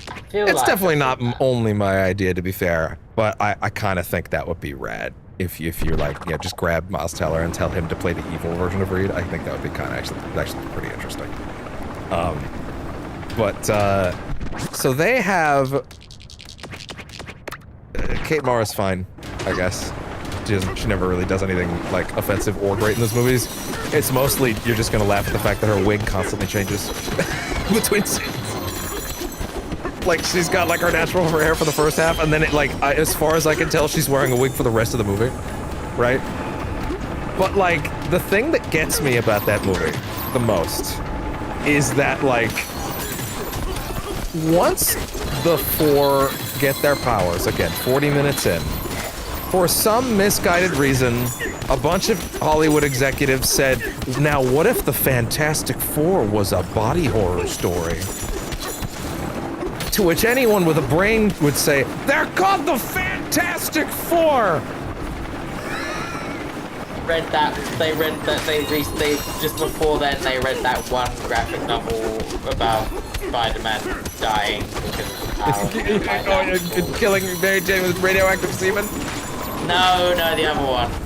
I can't remember what it's called. Oh yeah, Rain. which one? Yeah, no, Rain. Yeah, Rain's like, the radioactive semen one. Yeah. No, it's not Rain. It's that. It's not Kingdom Come with that DC. No, it's like it's like a what if essentially, and like everything's fucking terrible and bad, and Peter Parker when he gets bit by the spider, he basically dies instead of because he's like superhero AIDS or some shit. I can't remember what it's called. Oh yeah, I kind of sounds familiar. By the way, I read like the first issue of the Ultimate Spider-Man, the one where he's like married in the Maker's new Ultimate Universe. That shit's really good. Like just getting to see him it's like a 30-year-old dude before he gets bitten is actually really incredible. Like really solid. I mean, it got me to read a comic book. So, although admittedly I watched it as an audiobook, but still. Anyway, man, I really want to get over there. The best way to get over there is. So the thing that gets me is, okay, their core pitch is we're gonna do Fantastic Four as a body horror story. I think that's a horrific and terribly misguided idea. But okay, that's the idea you want to go with. Okay, sure. Okay, I guess. They start doing that. They do the initial shot where Reed's like body is distended and she's disappearing and Johnny's on fire and he's freaking out and it's horrifying. And Ben is a rock person and he's like, what happened to me? Help me, Reed, come back, help me. And then they time jump for a year. And then they time jump a year after like 5 minutes of that. And now they've all mastered their powers and they're cool with it. And I'm just sitting there like, this was your pitch. This was your idea about what would make this one different and interesting by your measure. and you completely abandon it. Like, yes, I think it's a stupid direction to take that team. It is. It is misguided and silly, and it speaks to a complete lack of misunderstanding, lack of any understanding of those characters. But this was your idea, numbnuts! Like, at least do it! Explore the idea if you're already here! It's so bizarre. Like, I'm just trying to be, I'm trying to be more charitable to it than I really should be, frankly. Right? By the way, this is the fun boss. I like this. This like tossing explosives at this laser minecart shit. I love it. Peeling through his chunk layers. It's just this thing of like I hate your idea on principle, but if you wanted to bring an idea to the table, why didn't you? Okay, it's literally called, I had to look it up, it's literally called Ruins. Ruins. The comic is called Ruins? Yeah, Marvel it's Ruins. Marvel, it's Marvel Ruins. It's like, it's kind of like body horror and everything goes bad and like Peter Parker dies from a horrific disease from being bit by the spider, not from becoming Spider-Man and everything. It's dark. Fucking Nick Fury talks about the fucking president having a torture prison for superheroes and then blows his own brains out. So you know. Sure, why not? Why the fuck not? And this is classic Nick Fury. This is white man eye patch. Yeah, it Nick is. Fury. Yeah. Not fairness, Samuel motherfucking Jackson. Nick Fury. Yeah, Hasselhoff, Nick Fury. Yes, Hasselhoff Fury. Yeah. God, I'm imagining if they fucking give like Hasselhoff a scene with fucking Sam Jackson in Secret Wars, the fucking like the Boomer Avengers moment, like. Someone will cheer. Someone will cheer. Fuck's sakes, I will cheer if I see Nicolas Cage at any point as fucking this Ghost Rider. It sounds like we might be getting closer to Ghost Rider. I hope so. I want it. I just got the FF back, man. Like that's the one left. That's the one that's left for me. I need Ghost Rider.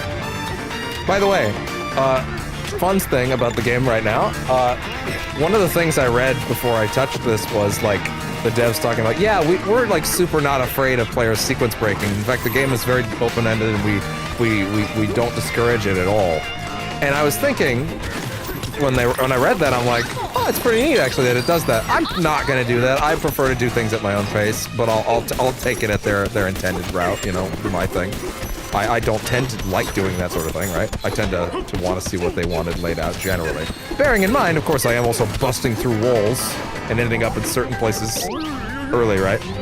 But what just happened when I beat that boss, I don't know if you noticed, but the smokestack in the upper area dropped and it created a pathway to a different spot. I don't know if you caught that. That's the area I was at the start of this stream. And now I'm realizing when I beat the boss that brought you down here yesterday and then went, no, I'll come back here later, I don't want a sequence break. I then just jumped over to that other area that it just created the bridge to. Raw. I just jumped we really over. Are Dark Souls. Like I just jumped over there. Like, and I thought that was how I was supposed to get over there. So apparently, yeah. Like crazy. Monk can't be stopped. Monk can't be stopped. Dark Souls. Monk cannot be stopped. Oh my god. Is this like confetti or something? By the way, I'm just gonna show you something that you might not have seen. Here's the list of the raw numbers that you have smashed of every material in every area. Look at this shit. Monkey smash. Look at this shit. I'm so blown away. Like, this kills me. God. Xbox, record that. Thank you, Aaron. I appreciate that. getting you to be able to hear the soundboard clips has made me very happy. I pulled that out like about 3 or so weeks ago. I figured out how to make that work. I've basically just moved all of my I've moved all of my soundboard over to the Stream Deck entirely. None of it's in OBS anymore. Which, by the way, like, I have many wonderful samples. Like,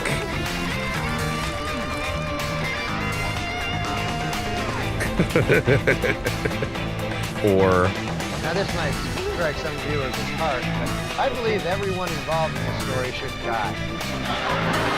That's a good one. That's a good one. yeah. I added 5 this week, actually. I added this one. That doesn't seem fair. I'm sure I don't need to explain what that's from.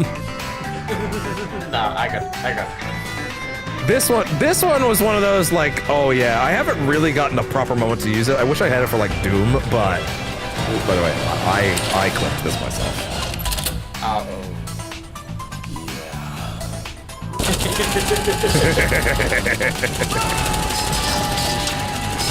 I decided to let this go. Like... Just go with it. Yeah. This one I was also like, how did I not have this I missed the before? part, but that's my problem. Yeah, that's unneeded. That felt like a needed. Exactly. This as well. Piss off, Ghost! Oh, I missed it. And...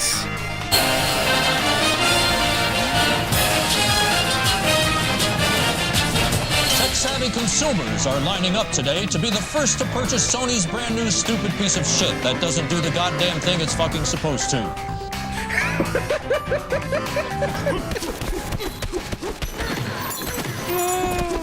I love that clip a lot. You want to talk about a universal clip I've gotten a lot of use out of, though. Then die. What do we do, argue with you? I'm not on the debate team. This isn't mock trial. How lucky! Oh, man. Oh. How did you just say no? I'm not going to. And you walk away. Sometimes. You'd be mad. Sometimes. There's a couple games that I've clipped certain things of, and I'm just like, man, like, again, I wish that I'd had this for, like, Doom, but, like, grab this. Anyway, I started blasting. Bang! Bang! That was a good one. That was a good one. Classic. Oh, man. I have, like, 34 things in here. Again, the Giga Drill Breaker I added for this game. I don't know if it'll stick around. Like, doing this does make me want to hit.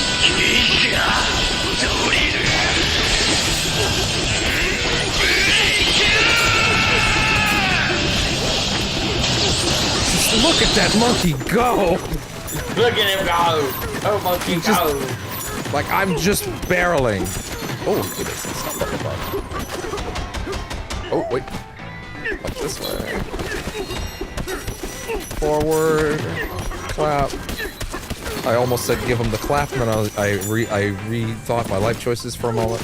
That's good. I think you made the right decision now. I hope so. Oh, gosh. I think it's, like, above me now. What do we got? Okay, I think I'm gonna have to, like, trail downward or something. Okay, yeah, I think this is a gotta get up to get down situation. Let's see.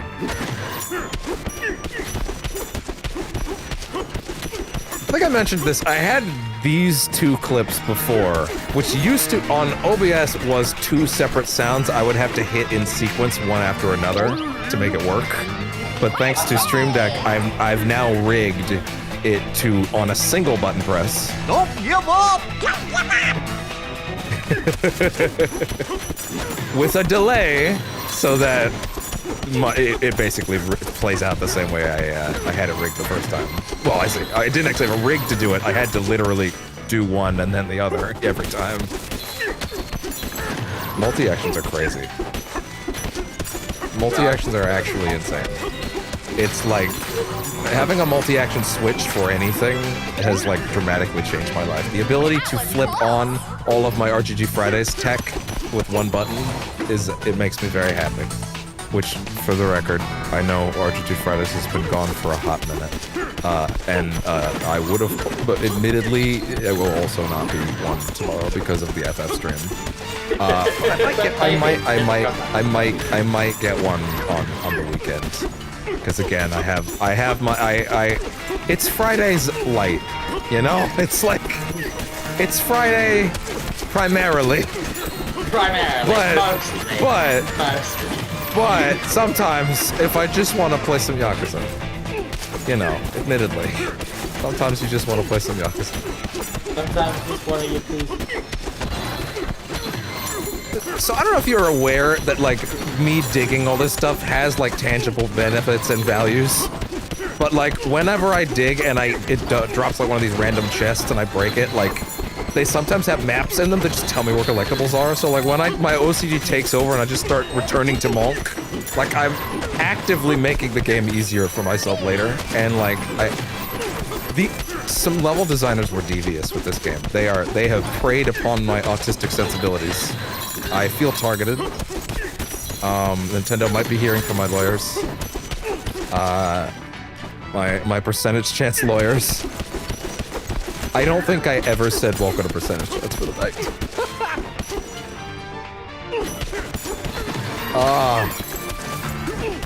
I'm just excited to have my friend, okay?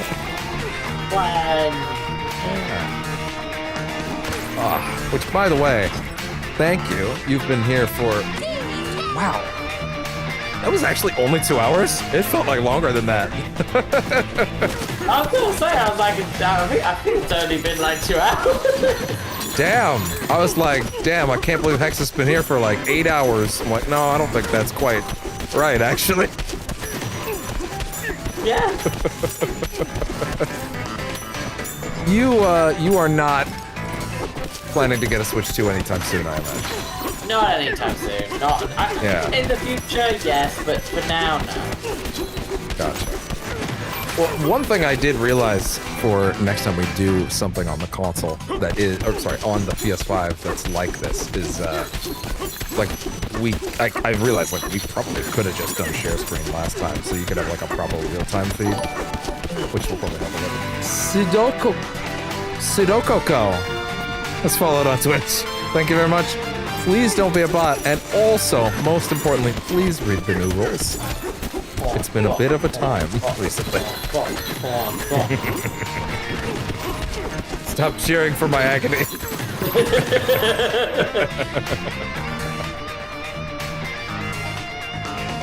Oh, man.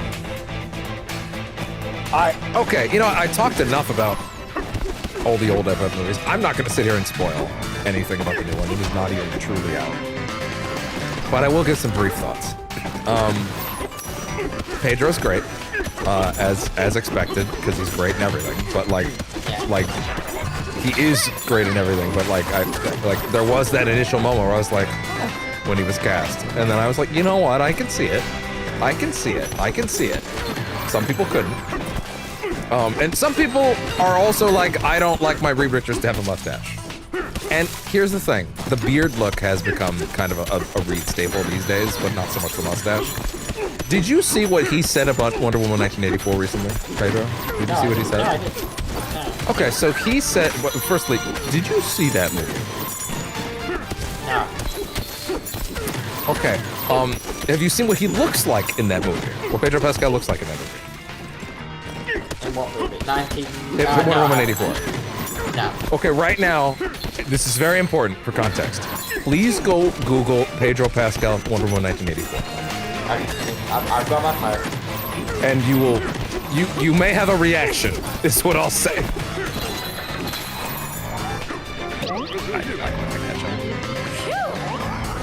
Oh my god, it dropped. Oh, wow, okay, it dropped me very far away. Yeah, it's really weird. I've seen him in something else fully shaved, and it's really weird. It's really weird. It's really weird. Like, he's playing Maxwell Lord in that movie, and like, it's not his fault. It's definitely not his fault. That's what I will say. But like, that movie's plot revolves around Do you know what the plot of that movie is, firstly? No. Okay, the plot of Wonder Woman 1984, Hex. Oh, this is actually going to be quite good. So, the plot of Wonder Woman 1984 is Maxwell Lord, played by Pedro Pascal, has inherited a magic wishing rock. Okay. I'm not... Yep, a magic wishing rock that is able to grant whoever is holding it any wish that they want. Maxwell Lord has a bit of a problem in that he's slightly estranged from his son, in that he doesn't seem to like pay him a lot of attention, but he does love him, right? And Maxwell Lord wants one thing in the world more than anything else. Because he's a bit of a bumbler, but he wants one thing more than anything else. He wants... I might be slightly forgetting this. Basically, he wants to be, like, madly rich. I thought you were gonna say he wants his son to love him, but yeah, I guess You know, that would have been where you'd think that would go. Which is what many people thought at that moment. Because, in fact, there are many moments where it seems like he really wants his son to love him. And you'd think at some point he would wish for his son to love him, right? But, like, So Pedro keeps making wishes, right? And he essentially, at a certain point, wishes that... Essentially, he tries to share the power of wishes with everyone in the world. So everybody in the world is basically having all their wishes come true, right? And it's like no strings attached, is the crazy part, right? Like everybody's just getting what they want. Problem is, everybody getting everything that they want is like, you know, in some cases that's like, yeah. In other cases, it's like this person didn't have legs and now they have legs back. Right? Or like their loved one no longer has cancer, right? Stuff like that. And it's like, oh, well, some of this seems de facto good. It's kind of hard to argue that there's no merit here, at least, right? Throughout this process, Wonder Woman's dream is that she wants to see Steve Trevor again, right? Okay, so Steve come back? Is he yeah, she wants him to come back. So what happens is that Steve inhabits... Steve's soul inhabits the body of a random man. Like takes over his soul, pushes him out. This current guy is not there, and then. What was that? Sorry. What happens to that guy? Well, don't worry about it. Okay. Don't worry about it. That's the movie's answer until like the 99% mark is don't worry about it. Discovered a large fossil inside the refinery. According to the report, it was the fossil of a creature that lived on the surface called a triceratops. It is construction and development. We naturally pause construction whenever we find a fossil. We would never bury it in the sand and forget it just to hit a deadline. That's funny. So Wonder Woman does what any person would when someone is now inhabiting the body of a random man. They bone.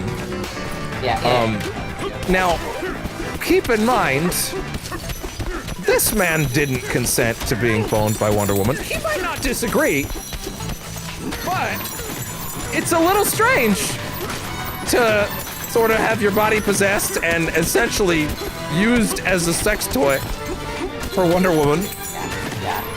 Little weird.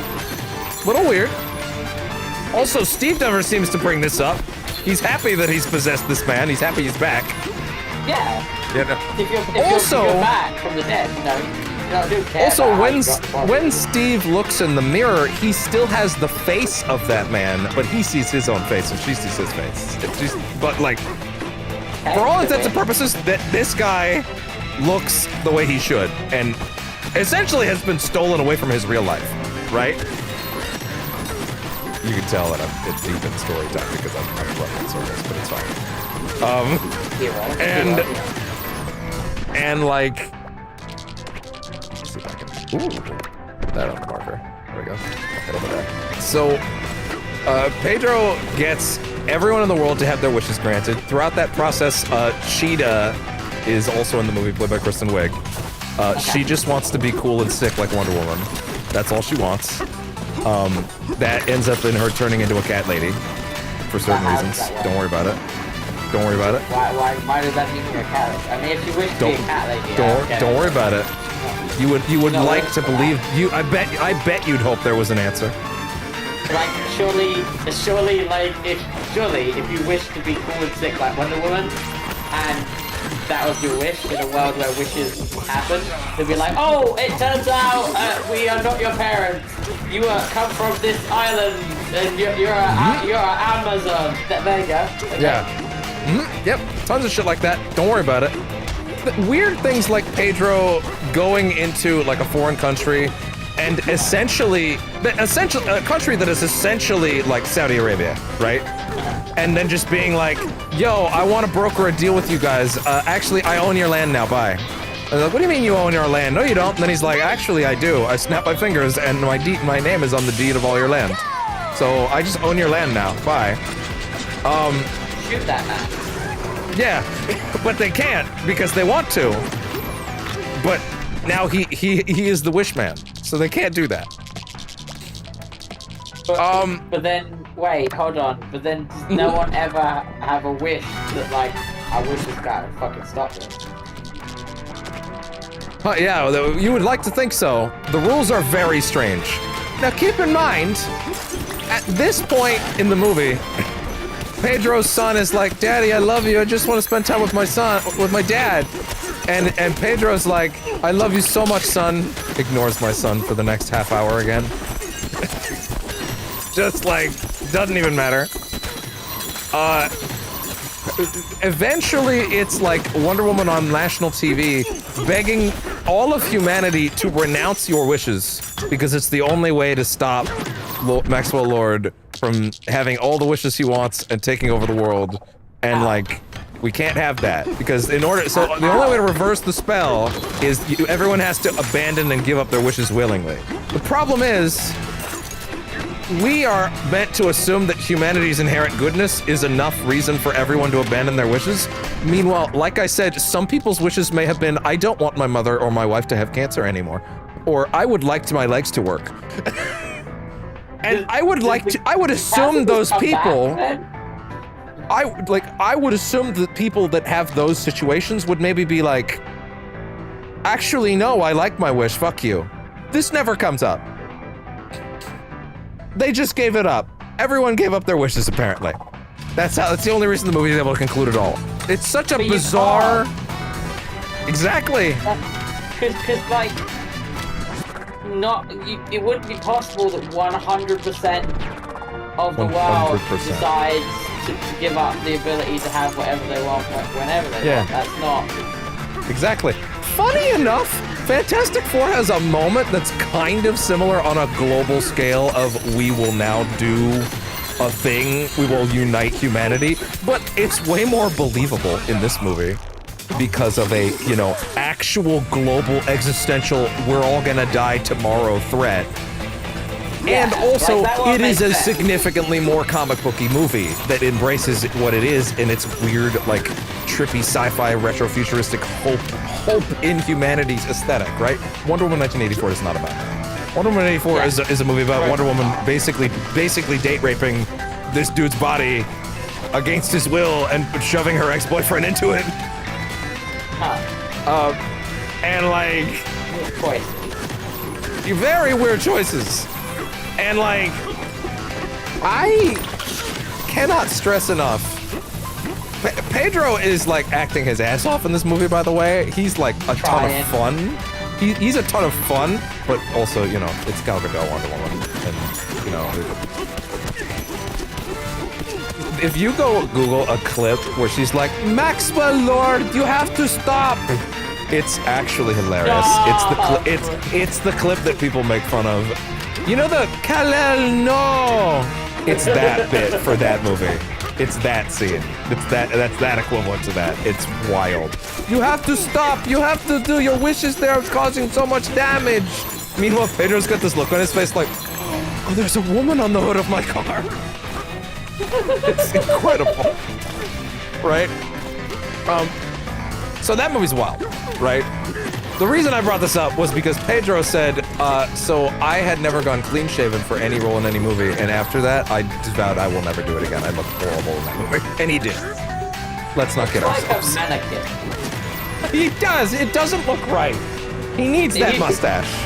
He looks needs like it. a store mannequin. Like, He looks like, bizarre yeah. without facial hair. That is a man that needs it. I don't like this one. How to catch this one. Weird. Oh, I would have to go back and break that at the initial spot. Oh, okay, well, I can do that. How do you teleport that to, where would it be? Storage. Could Should be we this one. peel?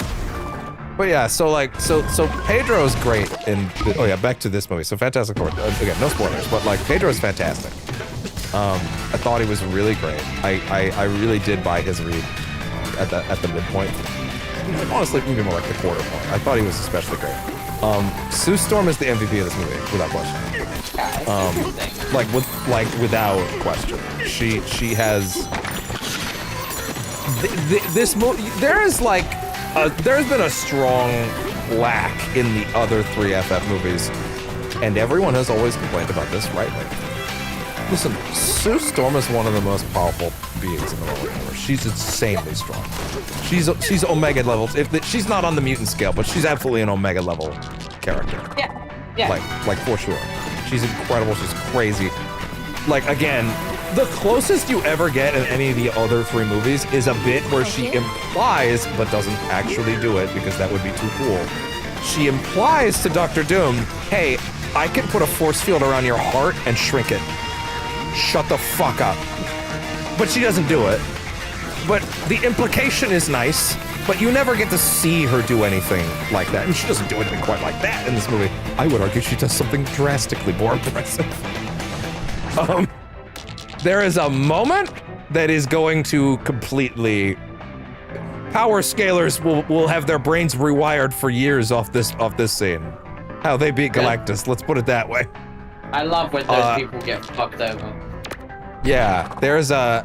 I kind of think she could have 1v1'd that to a certain extent, actually. Like, there's almost an argument that she did. It's insane.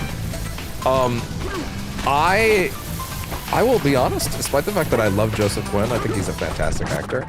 Gotta get back up there. Should we teleport? I wasn't completely sold on his Johnny going in. I couldn't place it because I really like him and I thought he was great for the role, but like there was something about it and I couldn't put my finger on it. I think I just needed to let him ease into it, right? Like I think I like the Human Torch a lot and I just wanted to see where they landed with it. And also he's a very different version of that character than what I think we've seen before on screen, especially. God damn it. That was close. Also, once again, for anybody watching, I'm talking. So, you know, LP tax. I'm having a great time. I'm breaking stuff. And like, there's a point in the middle of the movie where he does a thing. They talked a little bit leading in, like, yeah, we kind of downplayed like the sort of womanizing part of things a bit, because like, they basically said we asked ourselves, is the kind of person that Johnny Storm is in the first few movies even someone that women would like these days? And the answer is no. Yeah. Like genuinely.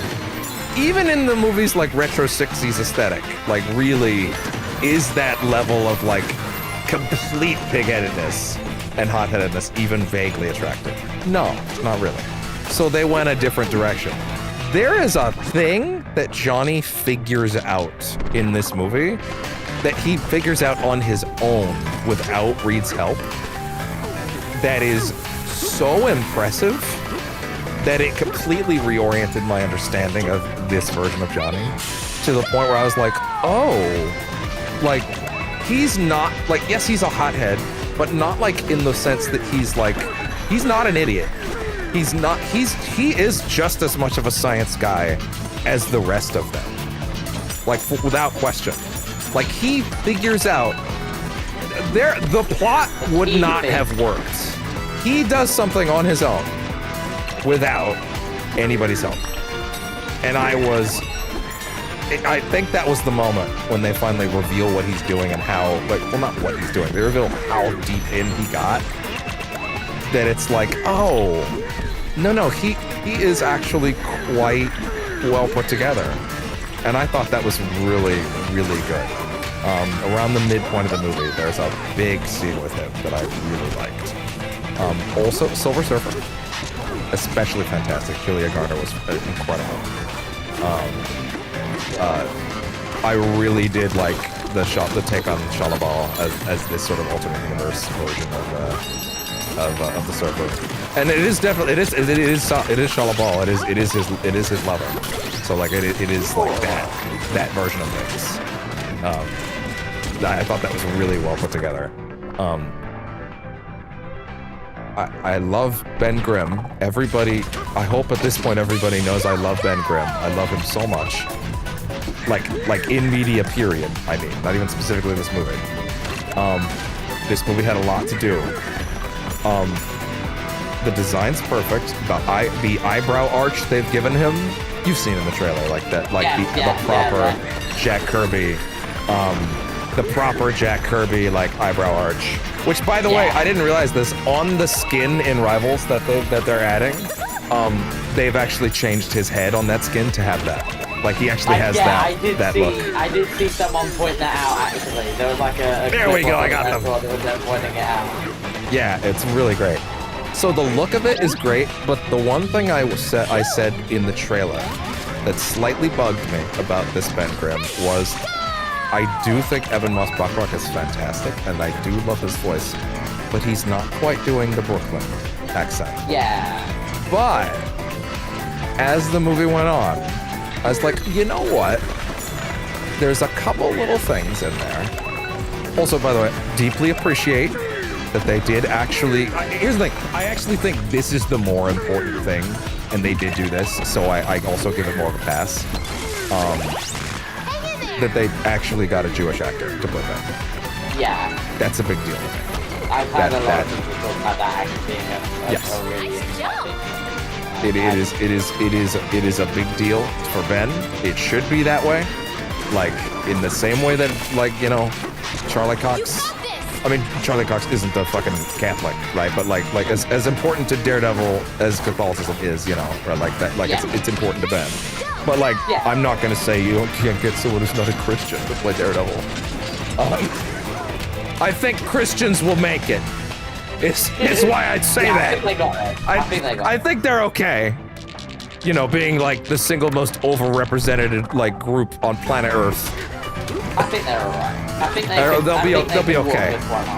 They'll feel it. Also, to be fair, actually, Charlie Cox might be a Christian. I actually don't even know. I don't know. I'm gonna assume he probably isn't, but also who knows? He might be. Yeah, Ben being Jewish is great. So there was an actress that was on the cast list for a while, who actually was in Marvel's What If recently. Natasha Lyonne. And for a while, I just assumed she was going to be Herbie's voice. She's not. This is a very minor plot element, so I don't feel bad about giving this away. She plays there's a bit where Ben goes to Yancey Street. It's in the trailer where he's like, the kids are like, "Lift the car, throw it," right? It's right near the beginning of the movie. And he's like, I don't really do that, kids. And then they're like, do it! And he like feigns that he's gonna throw the car at the kids, like, you know, and like they're like, yeah! And then their teacher comes out, played by Natasha Lyonne, who is doing her regular accent with some Brooklyn thrown in there. And she's like the soft love interest for Ben in the movie. And I thought that was really nice. But something about that dynamic, she only has a few scenes, right? It's not like a huge part of the movie. But like, there's something about hearing her and him say, "Down on Yancey Street," where it brought out the Brooklyn. And I was like, okay. And after I heard him say that, I was like, okay, wait. Now I see where the Brooklyn is being hidden in that accent. There is actually stuff coming out of him. Yeah, it's not. It is. There's a couple line reads where like when they're flying through space. Which, by the way, the space stuff in this movie is incredible. Like, so great. Like the way that they play that stuff. Some of it sounds a little. It's like just talking. It's just talking, right? And the accent's not deep or heavy. You know, like it's not like. Hey, Benji's back. I'm down on Clobbering Street. Like, you know, like he's not quite there, but it is in there in a way that I was happy enough with in the end. So I can totally live with that. I can totally dig with that. I can vibe with that. So in the end, even though I always thought he was great in the role, period, like he nails it. The look is great. He feels like Ben. He acts like Ben. He's just as much Ben as I needed. It was great that the accent does shine through just enough, I think. Galactus, I had several moments where I had to like pinch myself because it was like, oh my god, it is actually a big man in a giant suit. Yeah. Which, by the way, if you don't know, not CG. They made a big ass suit. They made the big suit, yeah. Yes. Now, of course, they're CG for scaling. But like, yeah, no, oh no, they really do get a giant exactly. man. Giant man but spotted. Yeah, they actually put Ralph Ineson through an enlargatron, right? Like oh my god, they turned the shrink ray and they put it in reverse. No, but like the first moment he talks, I'm like, oh, they're covering his voice up a little bit. And like, cause he has a super distinct voice, I'm like, oh, don't robotize it too much.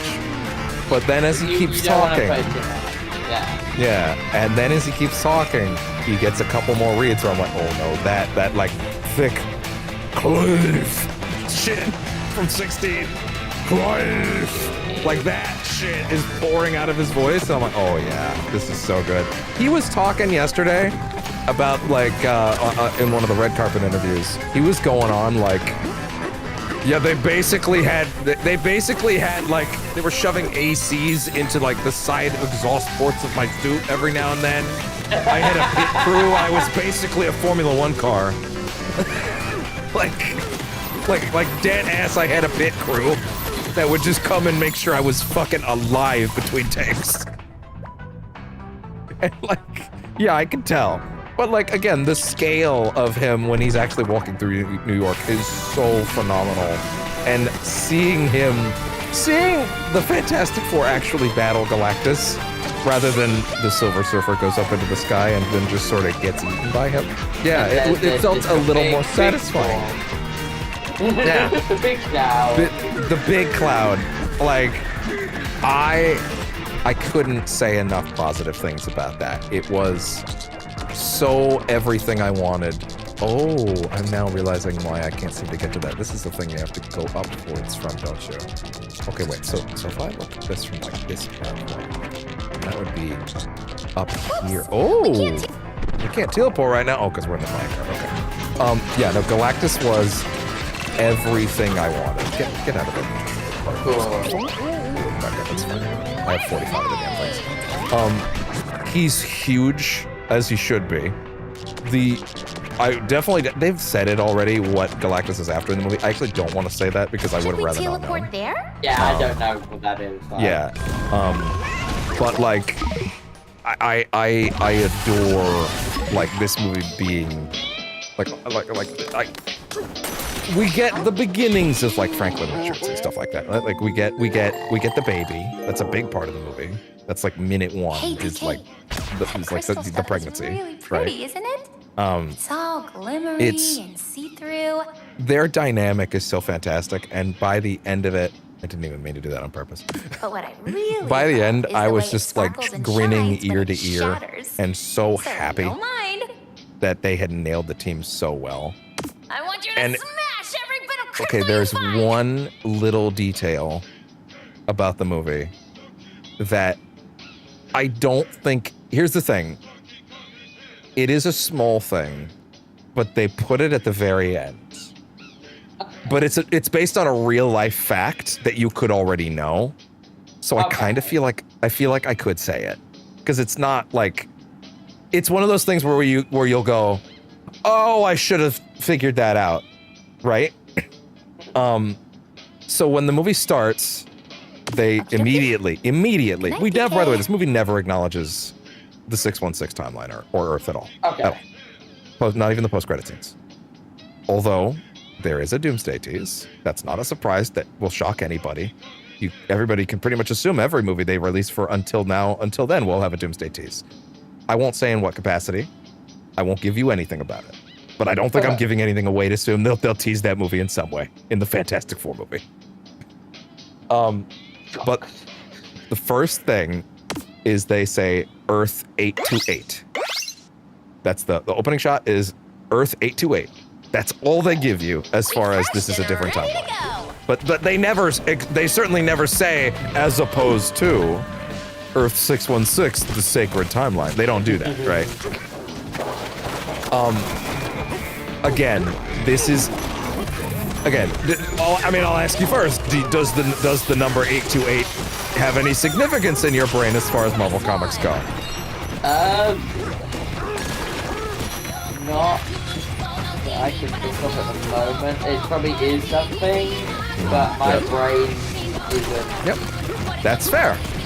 So one of the last things that happens in the movie, again, not an on-camera thing, not even an in-universe thing, is they put a quote from Jack Kirby on screen. I won't tell you the quote because it's great, and that I'd rather you discover. He has a lot of great quotes. And they specifically put on the screen, and they fade the numbers in like one at a time so you notice it. Oh, is it like a birthday or something? Jack Kirby, born August 28th.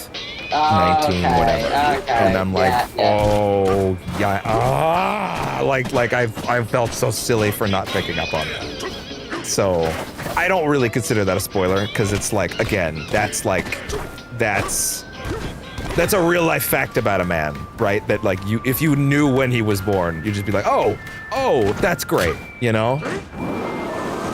Like I don't really consider that a spoiler, but I love that detail a lot.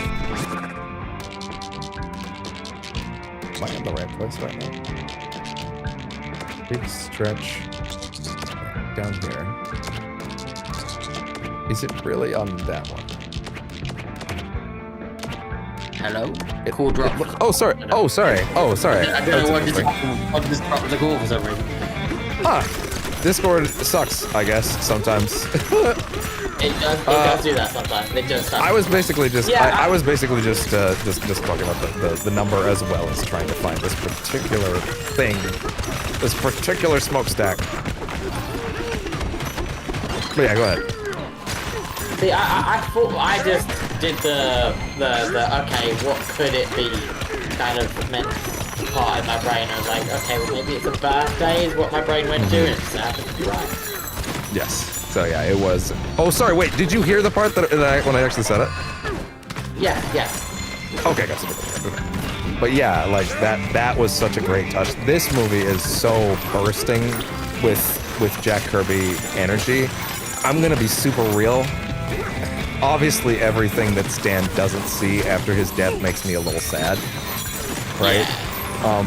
This is the one that I'm actually, I kind of want to throw hands at the universe that I can't make sure that Jack and Stan see. Yeah. Like Jack better have been given a copy up there. I'm just saying. Like, I would. Yeah, like he better have had advance tickets. By the way, did you see what Kevin Feige said about his son recently? No, I didn't. Okay, you know how like your dad might have been into a thing, and that was like your dad's thing, and even if that thing is alcohol, cool, yeah, and that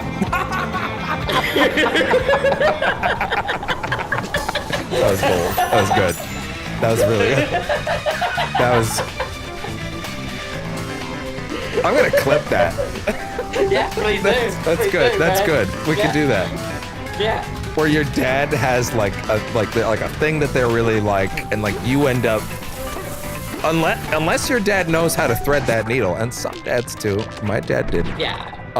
they can successfully manage to make you like Thing as well, or at least manage to impart why Thing is cool. But often when father or even mother tries to impart why Thing is cool to child, it will backfire. This is now Thing that mom likes or dad likes, that means it's not cool.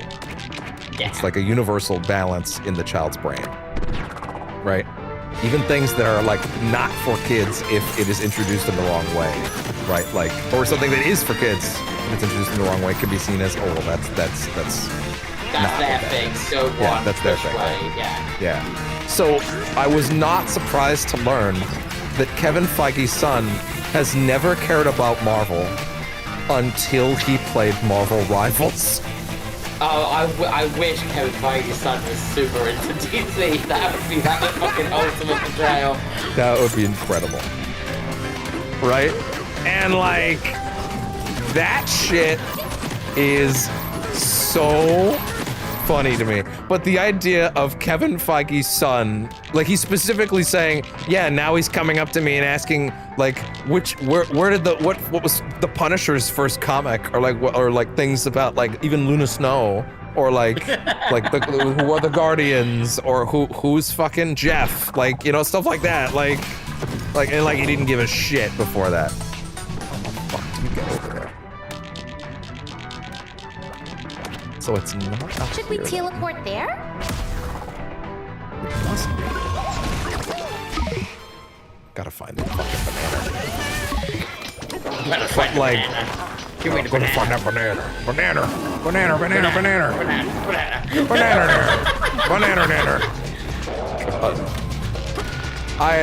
Yeah, that tickled me deeply. I'm very happy that's how that story played out. I love the idea that he only likes the Fantastic Four now. Like he's like, yeah, now those guys are cool. Yeah. Dad, why does that one lady have an ass that big? and Kevin Feige's like, you're gonna have to be a little more specific. You're gonna have to be a little more specific with me right now.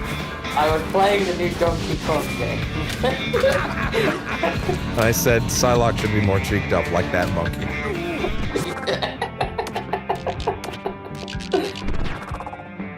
I think it's in a smokestack over here. Let's see. Hopefully. I'm starting to learn my lesson about, like, if I find my way into one of these areas, for the love of God, just grab the goddamn banana before you leave. Don't do any of this. Oh, I'll come back to it later. I don't want to do things out of order shit. Otherwise this will happen. I'm learning my lesson. This is what I get. That's alright. That's alright. I'm having a great time. Breaking things is very satisfying in this game. Yeah, it looks it. You know, Hex, I certainly can't ask you to promise, like, specific time all the time. But if you did want to call, like, a generalized day of the week that you're, like, semi-good to hop in, no matter what's on, like, I'm up for that. If you want to make Thursday the day, you know, whatever day you want, really. But, like, you know. Well, see, the thing is, so, like, it's very hard to think of that, because Yeah, you got, like, a real life like, it's more like, so usually I wouldn't do Thursdays, for example, at all, because I would have work the next day. The whole reason that I'm able to do today, specifically, is that tomorrow I'm actually doing an overnight shift at my work. And it means that I don't have to wake up the time I normally have to wake up for.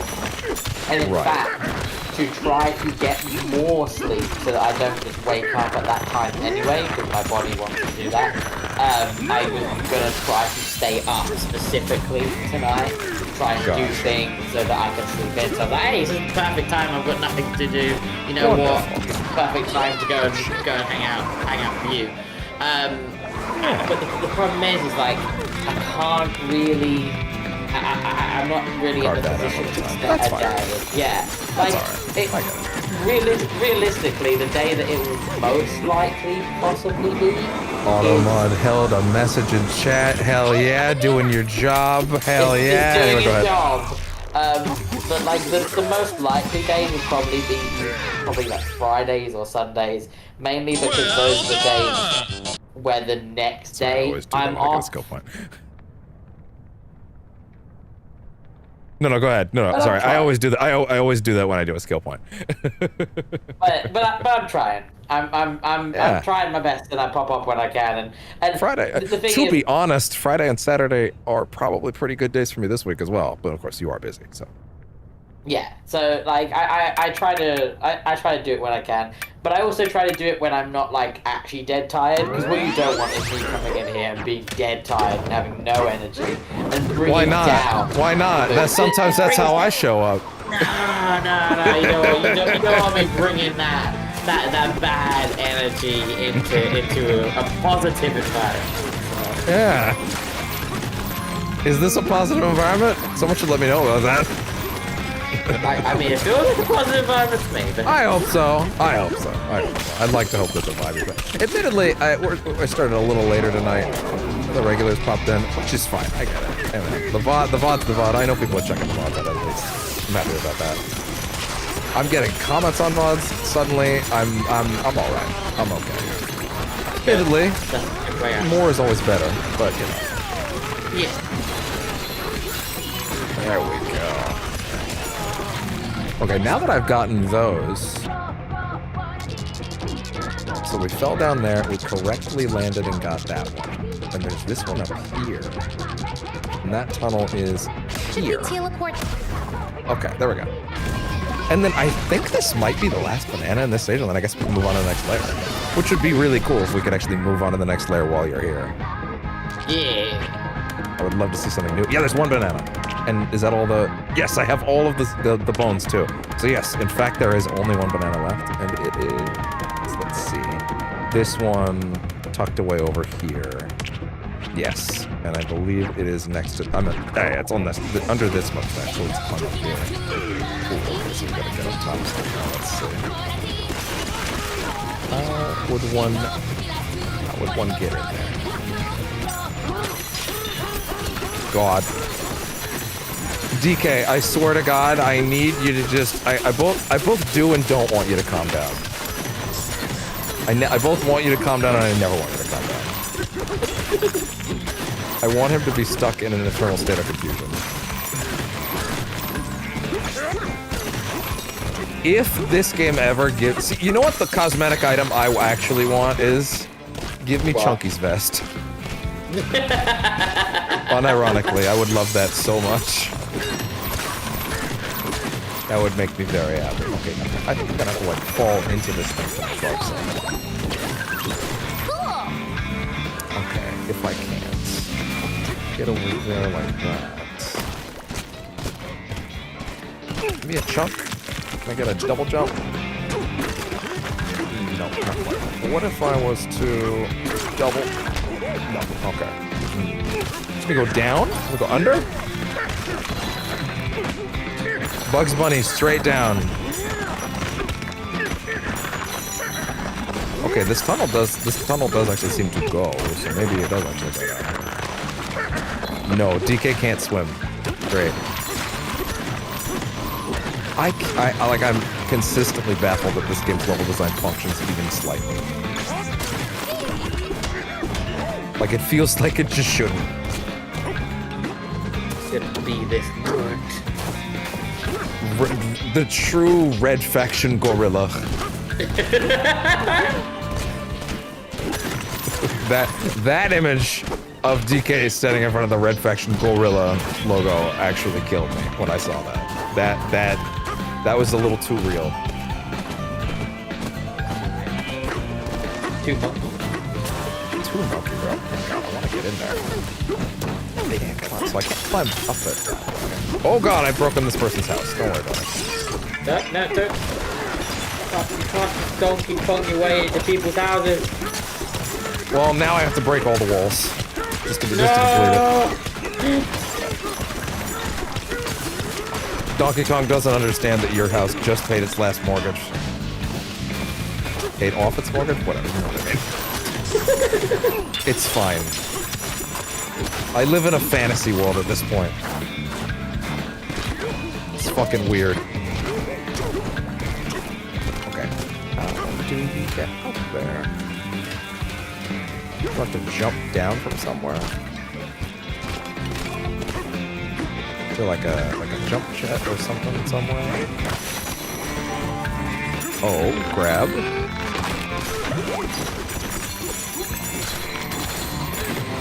Banana. Banana! I don't think pressing buttons in a 3D platform has actually ever felt this. It's actually a little complicated. These are the best. I'm a wrecking ball. I saw that if you upgrade, what is it? If I upgrade the charged punch on like the Super Gorilla to max, he does like the fucking wind up from Smash. Like the whoop whoop whoop whoop whoop whoop. Like the, you know, that thing. He's super smashing. He does. Oh, god damn it, it still doesn't go high enough. How the fuck do you get up there? Okay, you know what? Hold on. We're a little too close to seeing a new stage at this point, so I'm gonna check. What is this one? This one would be banana number, let's see. Canyon layer. Let's see, we're gonna that fucking old angry video game nerd clip. We're gonna summon the spirit of Billy Mitchell. That's right, I'm gonna cheat. Which I think is an edit. I don't think those clips were actually connected, but like banana 66 Canyon.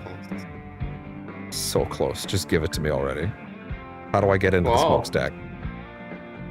Let me smoke the stack. Oh. Please. I do want that to sound a little saucy. Or as one might say. Oh, banana. I played that sound clip every time Norman Reedus took a shower in Death Stranding 1 and 2. You know what? The only thing I feel about Death Stranding 2 badly is like, man, why'd they take monster cans out? So unfortunately, that happened in the director's cut of 1. Because Monster pulled out of the brand deal.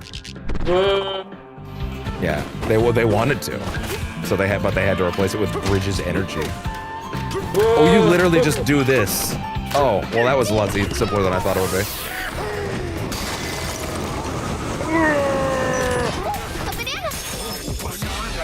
Surveying the staff dorms. What? That seems like a weird name for that, but sure, okay. DK's spying on co-eds? What's going on here? Sorry? What? What's going on here, dude? What's going on here, Donkey Kong? Oh, big banana.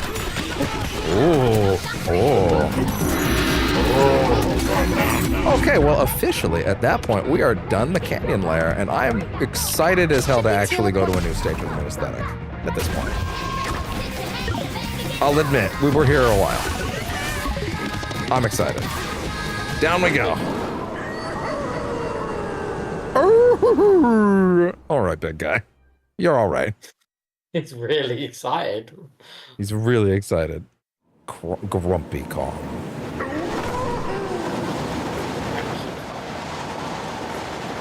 And dive. Welcome. Excuse me. Welcome to hell, motherfucker! What is Donkey Kong going down there to fight Hulk Hogan? Okay, I saw a fucking tweet that was for you this morning. You know that fucking bit in the Umbrella Academy, which to be fair, I haven't seen, but I know the meme of the one kid looks like he should probably play Damian Wayne and not Ellen. What's their new name? I'm forgetting. Elliot Page in the cars as they're driving opposite directions. Yeah. And it's Ozzy Osbourne and Hulk Hogan as they both drive towards heaven and hell and are both surprised at which direction the other is going.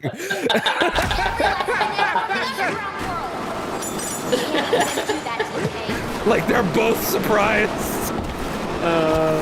They're both going the opposite direction of the. Oh god, that's really good. Okay, we're headed down to sublayer 400. One of my favorite memes on that so far. I don't know if this is real because I don't know wrestling well enough. And it's an image of Hulk Hogan versus Chris Benoit, Hell in a Cell, and I'm like, oh, that's good. The Divide. Okay, this is an interesting aesthetic. Whoa, look at this. Ooh. Oh. The Divide. It's between the Bananza. Is this where the dude from Fallout New Vegas is gonna show up? Like Donkey Kong, you must pay for your sins of destroying that town with that bomb. Donkey Kong is a monument to our sins. Oh my god. Better collecting on this thing. Okay, 80 feet. Okay, there we go. I would very much like my clap to be stronger. You Whoa. heard me. Yeah. You heard me. Yeah, I did. The road forks into two paths ahead. I noticed. Only you know which way to go. Live or die, Donkey Kong. Make your choice. The choice is yours. Will you fight like a man or die like a dog, Donkey Kong?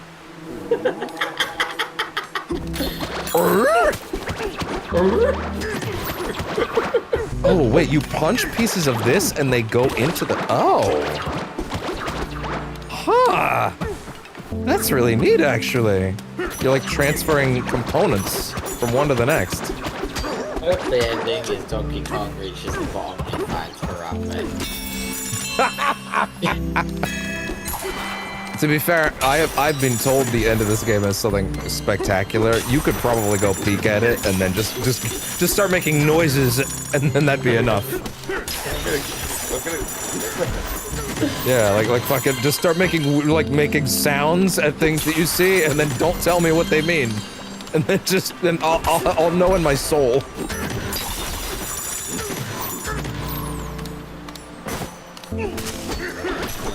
I can't. Donkey Kong, there are two paths ahead of you. Do you wish to be a swine? Or do you wish to be... Donkey Kong, there are two roads ahead of you. On one, you could be... You could choose to fight for justice. On the other, you could choose to become a turf. Donkey Kong's like, no. I'll take the other one. And I was like, are you sure? Are you sure, Donkey Kong? Are you that? I don't know. Oh, no, I'm pretty sure actually. This is actually a pretty simple question you're asking me right now. Is it Donkey Kong? Yeah, actually, I'm hardly having to think about it at all. That's weird. Trying to influence me to go a certain direction right now by having one of them be automatically easier. The freezer path. Hey, I wanted to go this way too. Or the jungle path. Oh. Okay.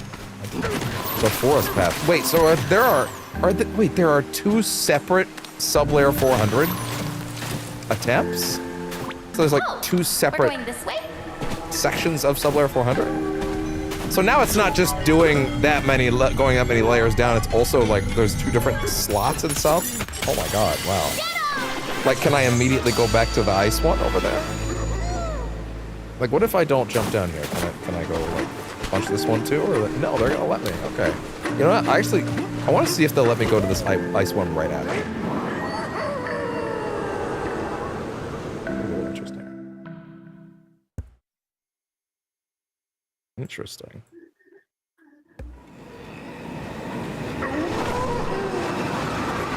Ooh.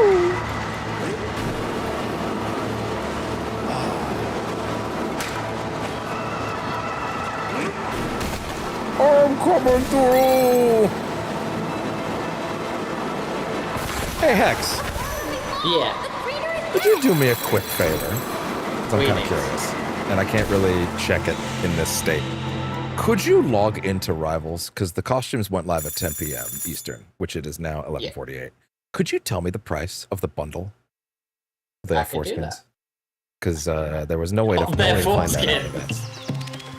Okay, so there has been a bit of a joke online because like oh, hey, Fortnite just released fantastic foreskins. And everybody's like, what? They did what?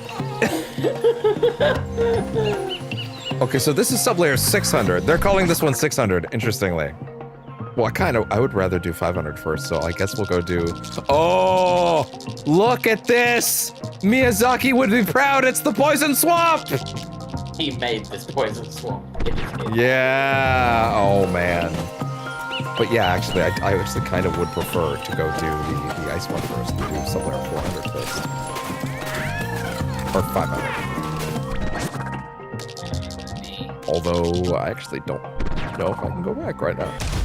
Sure. The Fantastic Four First Steps combo bundle is 3,400 blue chip.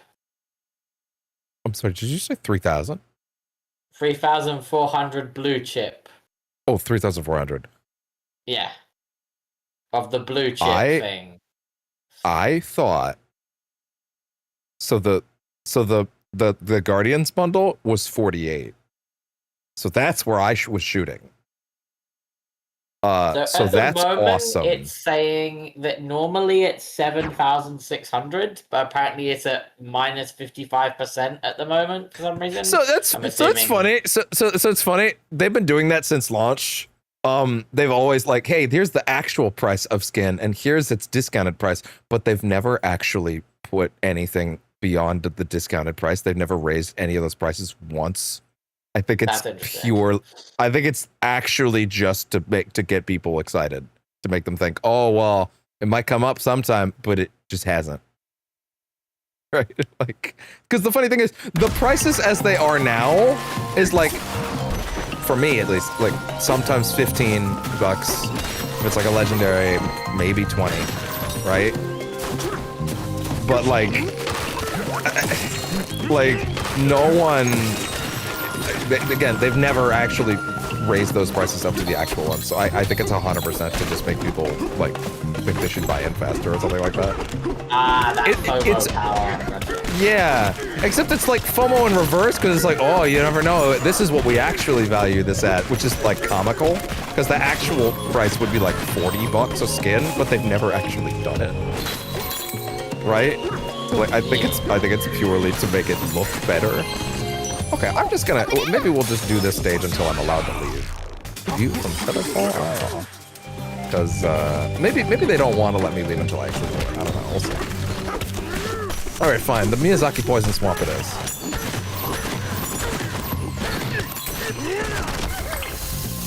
Oh god. Ow, that hurt. Thank you, Ken, come on, you can do it. Break that tree. It's what you were always made for. I'm just imagining, like, the final boss is, like, King K. Rool, and he's sitting there with a sword, and then you just hear, standing here, I realize you were just like me, tried to make history. Branched into the forest lair. Alright. What else do I want to do with Bananergy? I love that word, by the way, Bananergy. Bananergy. They're like, hey, we can make the drum beating your chest take less longer to turn into the other form. Meanwhile, I'm like, I just wish that I still got to drum beat my chest. Period. I like this now transforms him into the big one, but at the first session, you could just hold this and he would do this forever, and I loved being able to do this. Because it's very Kong. You know, like... It is very Kong. Okay, we got... ostriches? Ah, we have guests. Welcome, welcome. It pains me to say, but a rather vexing chap by the name of Void Kong came through here not long ago. A wicked thorn infestation and flood of poison have plagued us ever since. What's that? You're on the very what's that? You're on the hunt for this very Void fellow? Well, you should head over to your the Eggshell Hotel then. I'm certain the Elder will be keen to assist you in this endeavor. The Elder of Eggshells. Oh my god.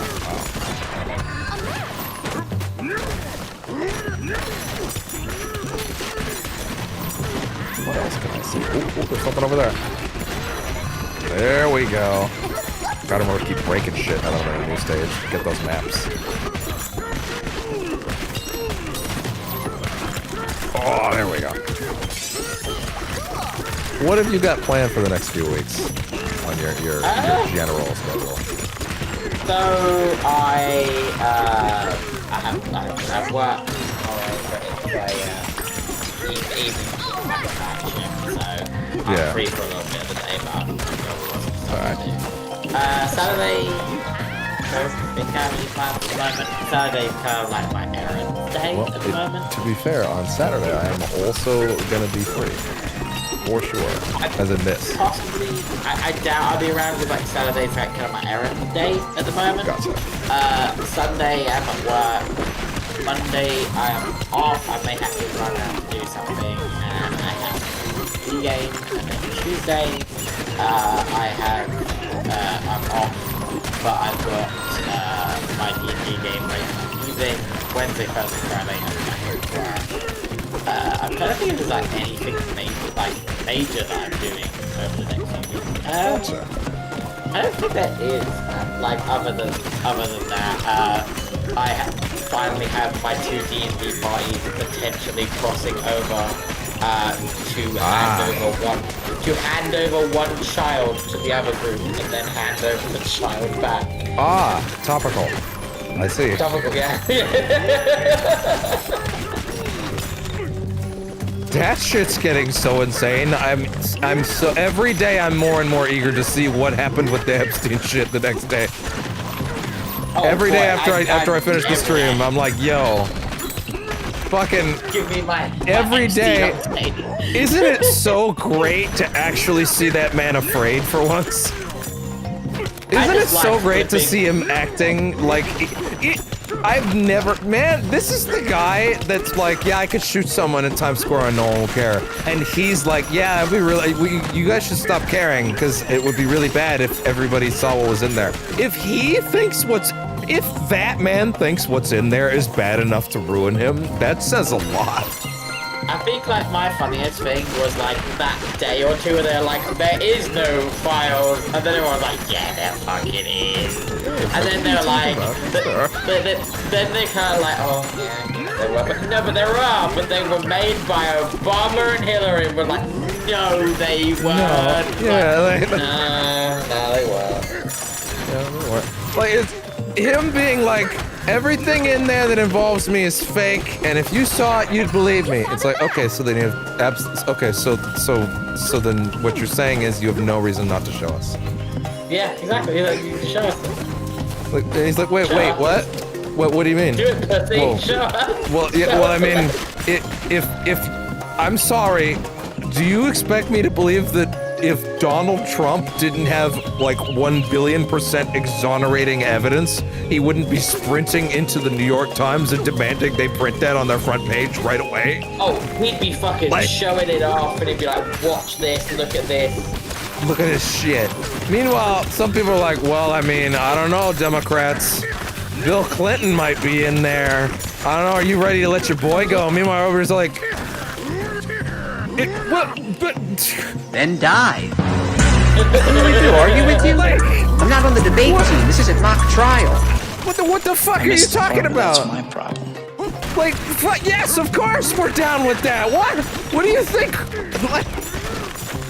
What? That sounds rad. Actual people being like, hey man, we don't have any proof that Bill Clinton did anything crazy. It's like the 1990s. We're a little favorite public one about this, actually.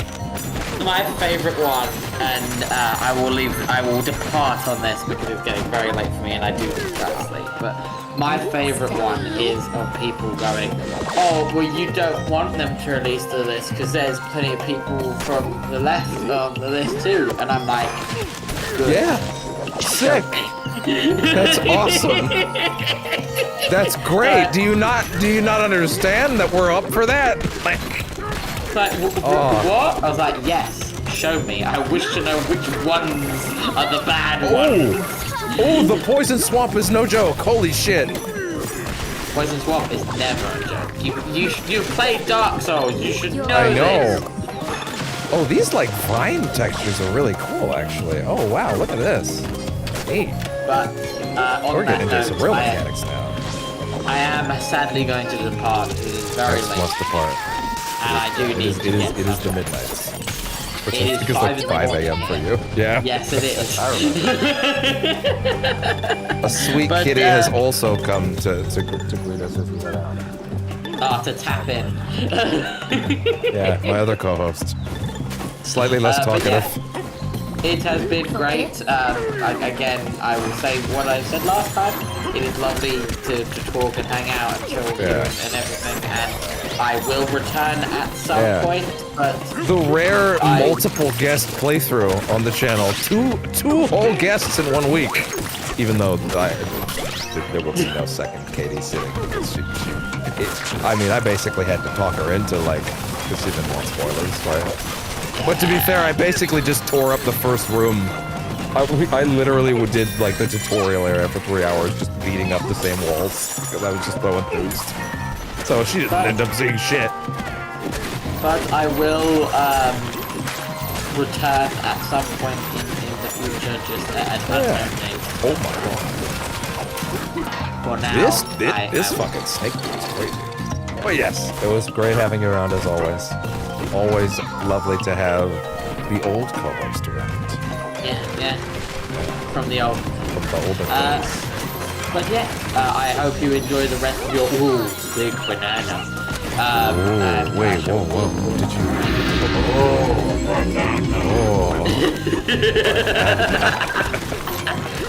Good night, everybody. Have a good night. Thank you very much for showing up, Max. I'm gonna get rocked by this thing. And that is our co-host down for the evening.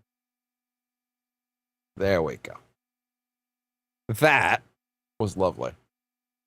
Let me just quickly, I want to put these earbuds back on charge for a little bit. Just a little bit. Just a little bit. Just a little bit. Man, 3,000 points? Dude, I might even be able to get that Bucky Thunderbolt skin after all. I got like 5,000 between that and the fucking, I got like 5,000 points in Rivals between that and all the lattice. Because I got to redeem a shitload from words. I got to really redeem a shitload from the PS Stars program. Did I like? Wait. Oh no, we do have sound. Sorry, my bad. We got a little confused by that for a second. Oh, because it's not as high up. Okay, fair enough. Then fix that. What else can we do?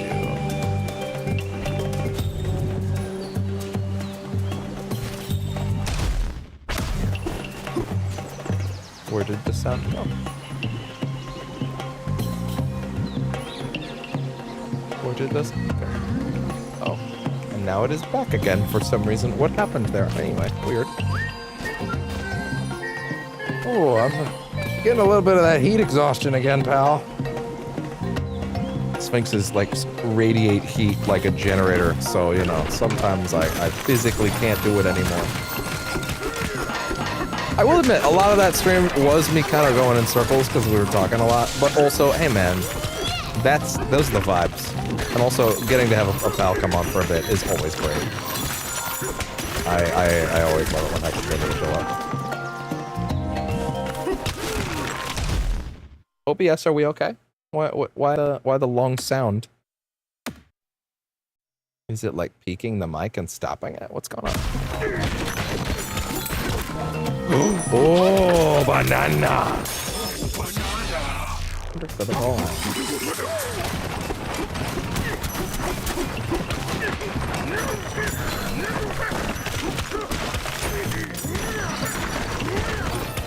Oh god.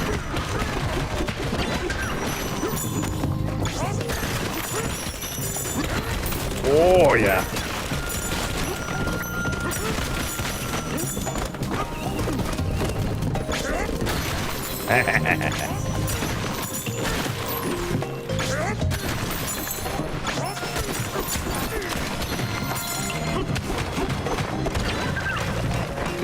OBS, why do you keep cutting my sound out?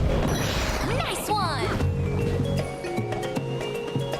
You've never done this before. What's up? Hold on. Let me go down to the mic thing. Yeah, it's just cutting it out entirely randomly. Hold on. How do we fix this? I've never had this before. Yeah, okay. Yes. There we go. Change the microphone setting. Oh. Probably had a little bit of echo on that. Sorry about that. Is that gonna fix that? Crazy that this only happened one next left. But then again, I had it in my ears the whole time, so I don't know. Oh, I can get 3 extra bananas right now. I'm seeing people say like things every now and then, like, yeah, grinding for all these extra tokens is a bit of a pain in the ass later in the game, and I'm like, man, I'm wondering if I'm even gonna have to. With the way that I'm actually doing this, you know?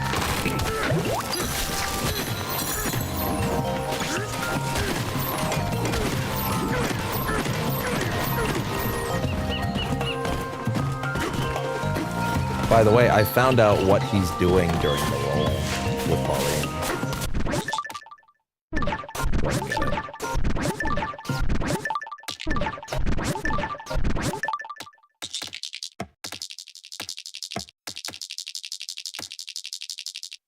Wait. Do it again.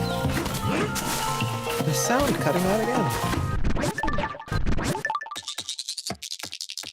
He's like wrapping her in. He's protecting her. It's actually really cool.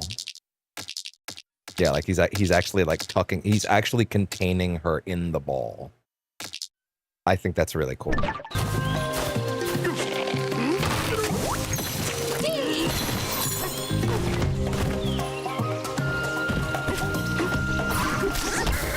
Oh god. Up on Nanny. Perched where branches cross.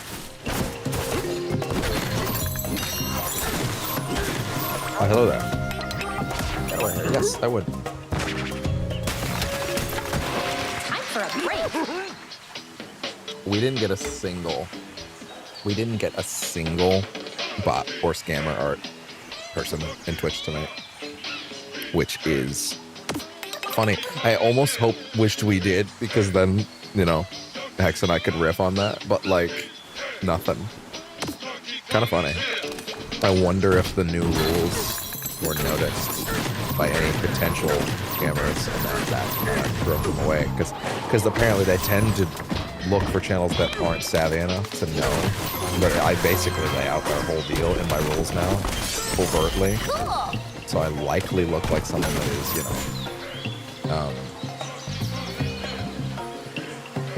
someone that's like, not gonna fall for it, I guess. I hope.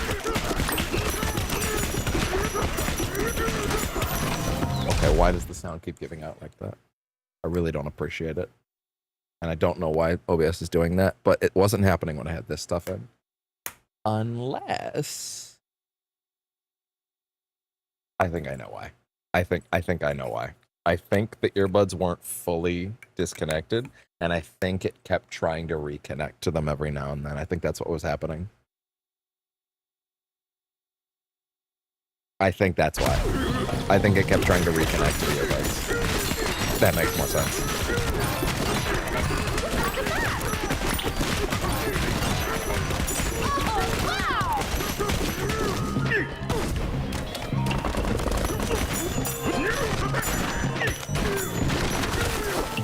Hey there.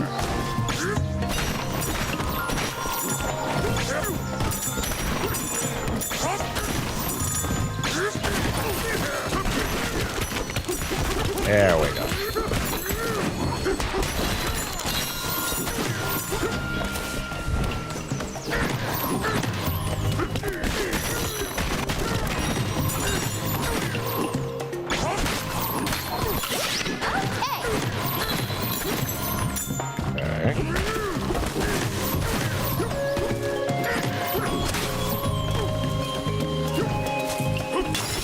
Hey.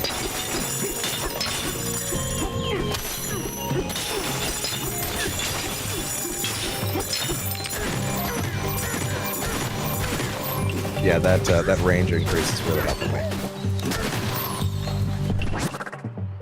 Interesting.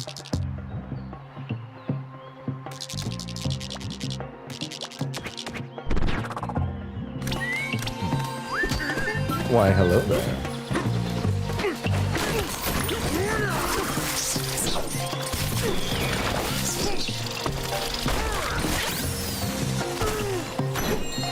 Oh god. Oh no.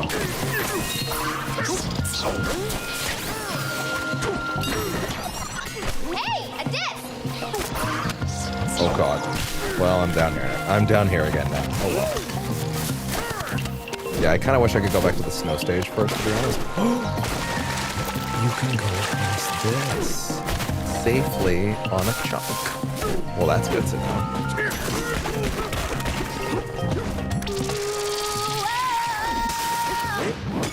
Let's go!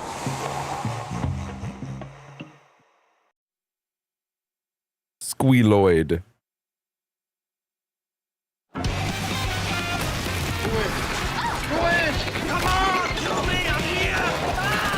Oh.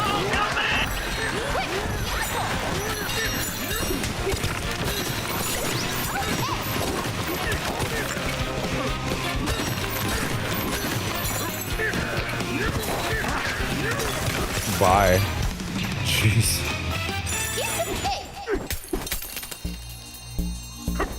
Oh.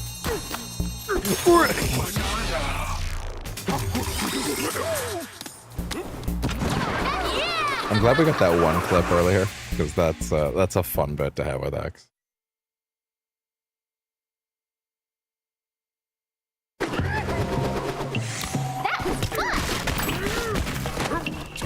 That alcohol bit actually really killed me. That was great.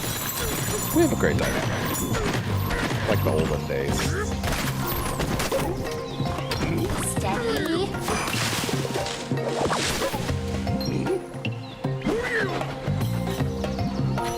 Not quite. Oh my god, it actually worked eventually. Huh, that's crazy.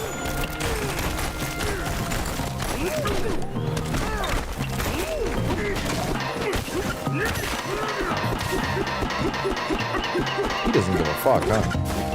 No, you have to break his chain. Gotcha.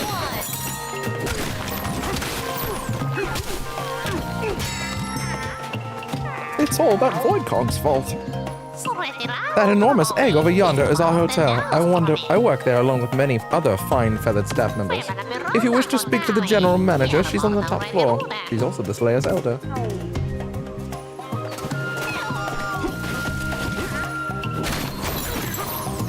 So once again, tomorrow will... Rude as fuck. Ruder as fuck.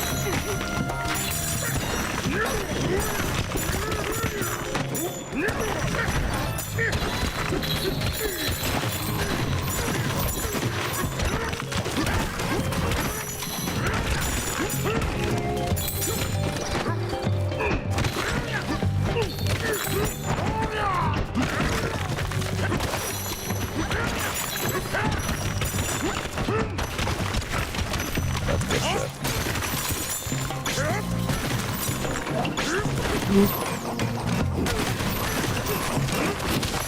There you go. Oh. Effectively infinite cash. It's insane.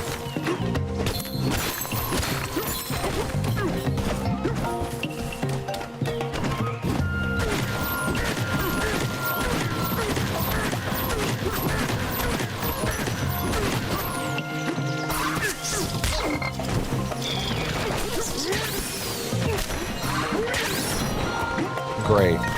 Fall down again. That's what I want.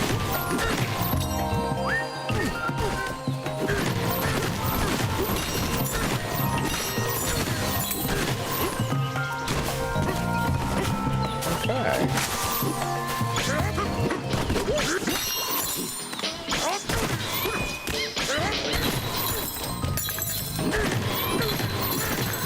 Come on, Cranky. Take it to the fridge.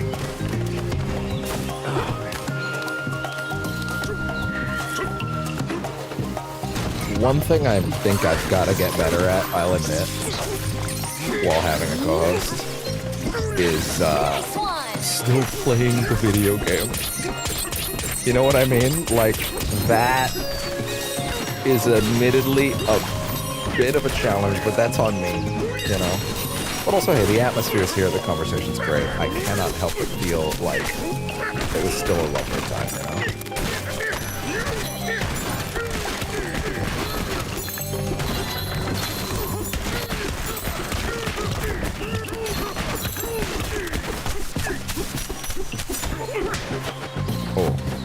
Oh.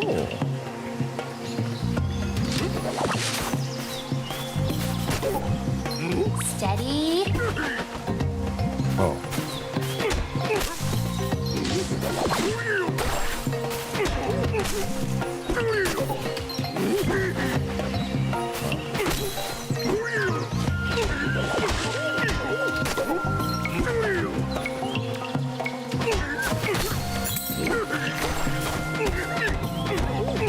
Come on.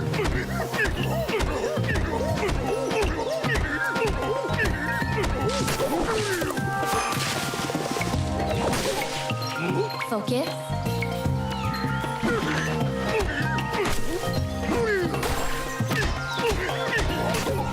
Oh my god, I didn't mean to throw it like that again.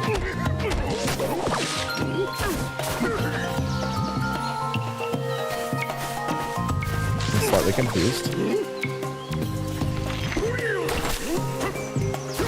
Let's try this. Wait. Hey, a banana! Fuck.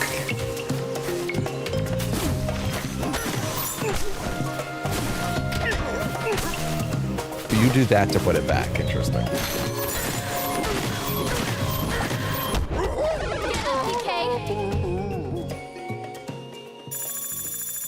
That branch was like... Then dive. What do you want me to do, argue with you? I'm not on the debate team. This isn't mock trial. There's a path down there. Let's jump. a better idea. Oh wait, let's not. Let's not and say we did.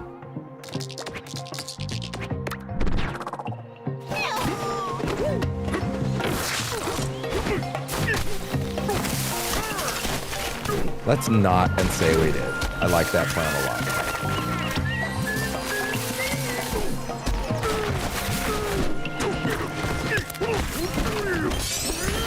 Cool. Beaver.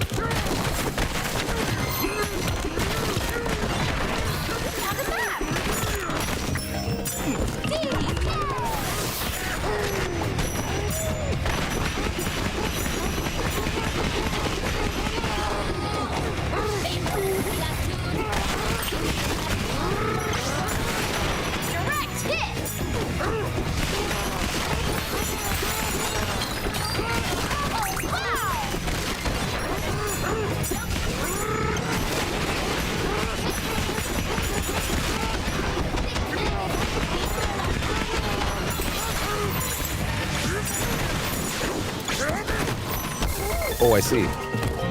Understood.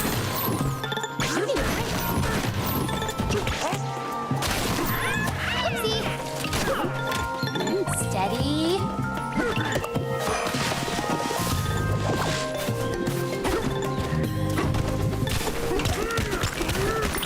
There, an apple.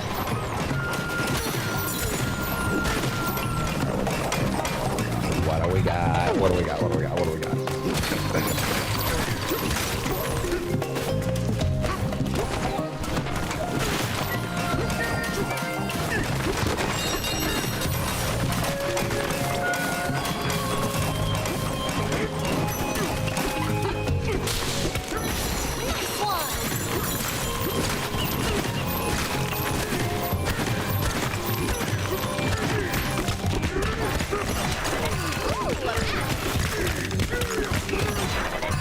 Hey.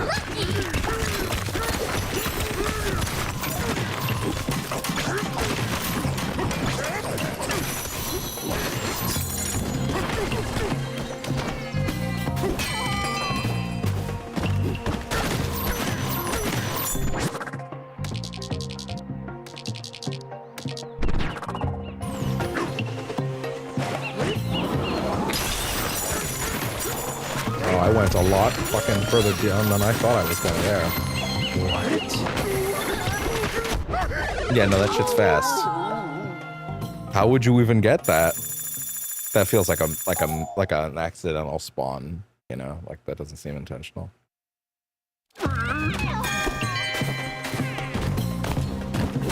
To be fair, now that we've actually started a new stage, there's not going to be any, like, proper point to stop doing it. Anytime soon, you know? Oh, okay. Fair enough, I guess.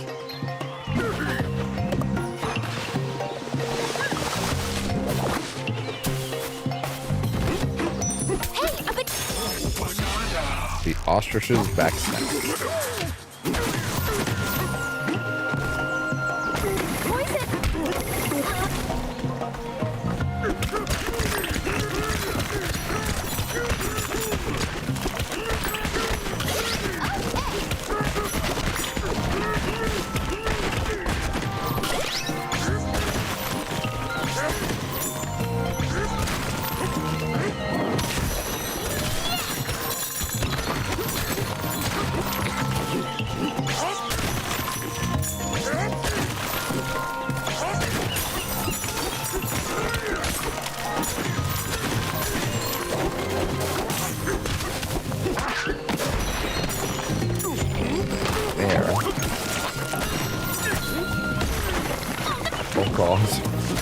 That's not helpful.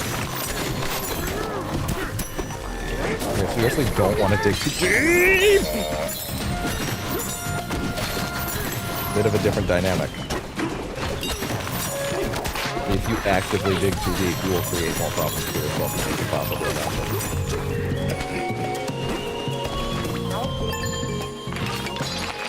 What a thud you landed with! You rocked our world! Let me guess, you're looking for the Eggshell Hotel. Pretty much. If so, that should lead you to Bellhop Burb.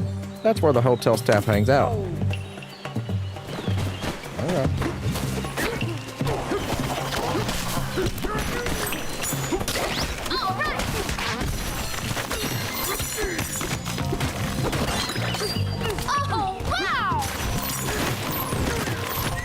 Let's see what is over there, you say?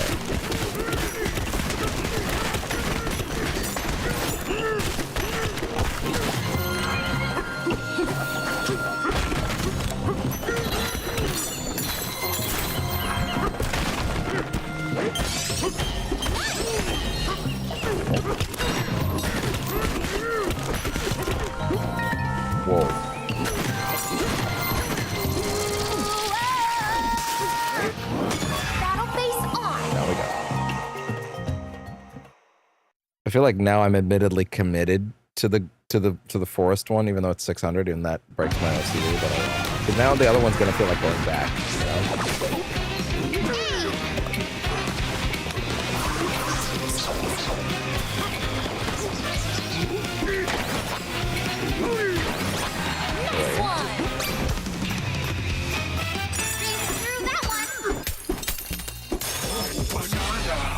Battle. Seed to succeed. Admittedly, health is coming up. Finally. But I'm not convinced yet. Maybe? No.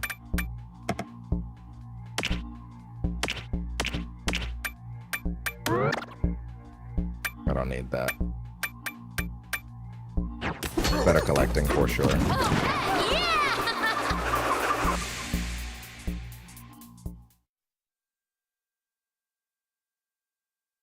Yeah, we'll probably call it soon. I think. And we're back. Nice one.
Hold up. Oh, in you say?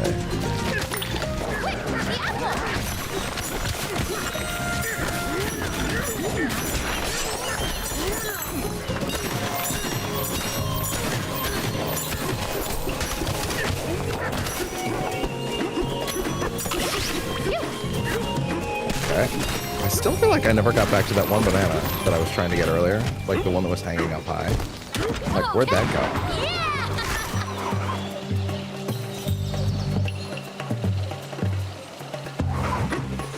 Like, is it over here somewhere? Bravo to you for making all this way, dear guests. What was that other banana? There was one hanging up somewhere. Yeah, it's there. Damn it. It is up there. Yeah, it's not listed because we don't have it on the map yet, I guess.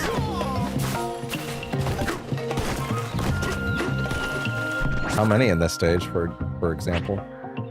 7 out of 39. By the way, I read there's actually no, like, banana completion rating. Like, you don't actually need them to progress in the game at all. Which suddenly makes a lot more sense how this progression works.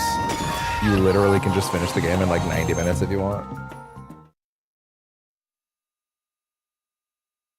Bouncing for gold. Yeah, you know what? We'll stop on this one. Oh, I see.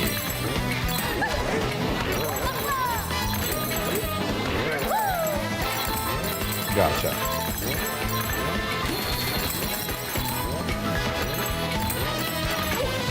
First one we got literally all of them. What? Oh. I didn't get to clap on that.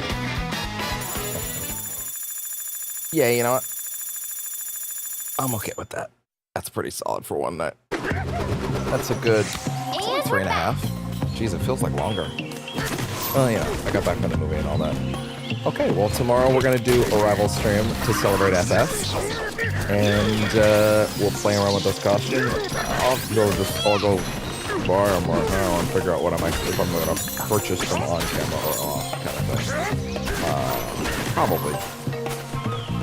It would probably be better to do it on camera, but also, I don't know, I'd probably just figure out the money stuff first. I mean, the money stuff's already figured out. Like, it's, again, got a bunch of redemption points or whatever in there, so it's all fine. Like, thankfully, I didn't have to spend much on it. I just cashed in all those PS Stars points since that thing's going away. So anyway. Alright. Well, thank you very much for tuning in to Percentage Chance for the night. If you did, admittedly, for progress, probably a weird stream since the majority of this was me, you know, goofing off with X and us catching up and shooting the shit. You know, doing our thing, you know, but like, so I was probably running in circles a lot, even by this game standards, but hey man, I'm having a blast. And if I'm having a blast, I hope that you can see that, and I hope that you can enjoy that energy. And also, hopefully also have a blast in addition. Who knows? It's a bit of a weird game to go through because, like, unless you are extremely focused, it is very easy to get sidetracked and just start beating up walls for hours. But hey, it is what it is. Thank you very much once again for tuning in to Percentage Chance tonight. I will see y'all for a rival stream. And, oh, by the way, I do have a doctor's appointment at 3:45, so it's probably going to be later in the day this stream, maybe closer to 6. Give myself some leeway. We'll see what happens. Anyway, thank you very much. I'm happy. I had more for that for a second ago. No, yeah, but you know, yeah, I am happy, actually. Man, that movie was so great. Anyway, thank you very much. I'll see y'all on Percentage Chance tomorrow.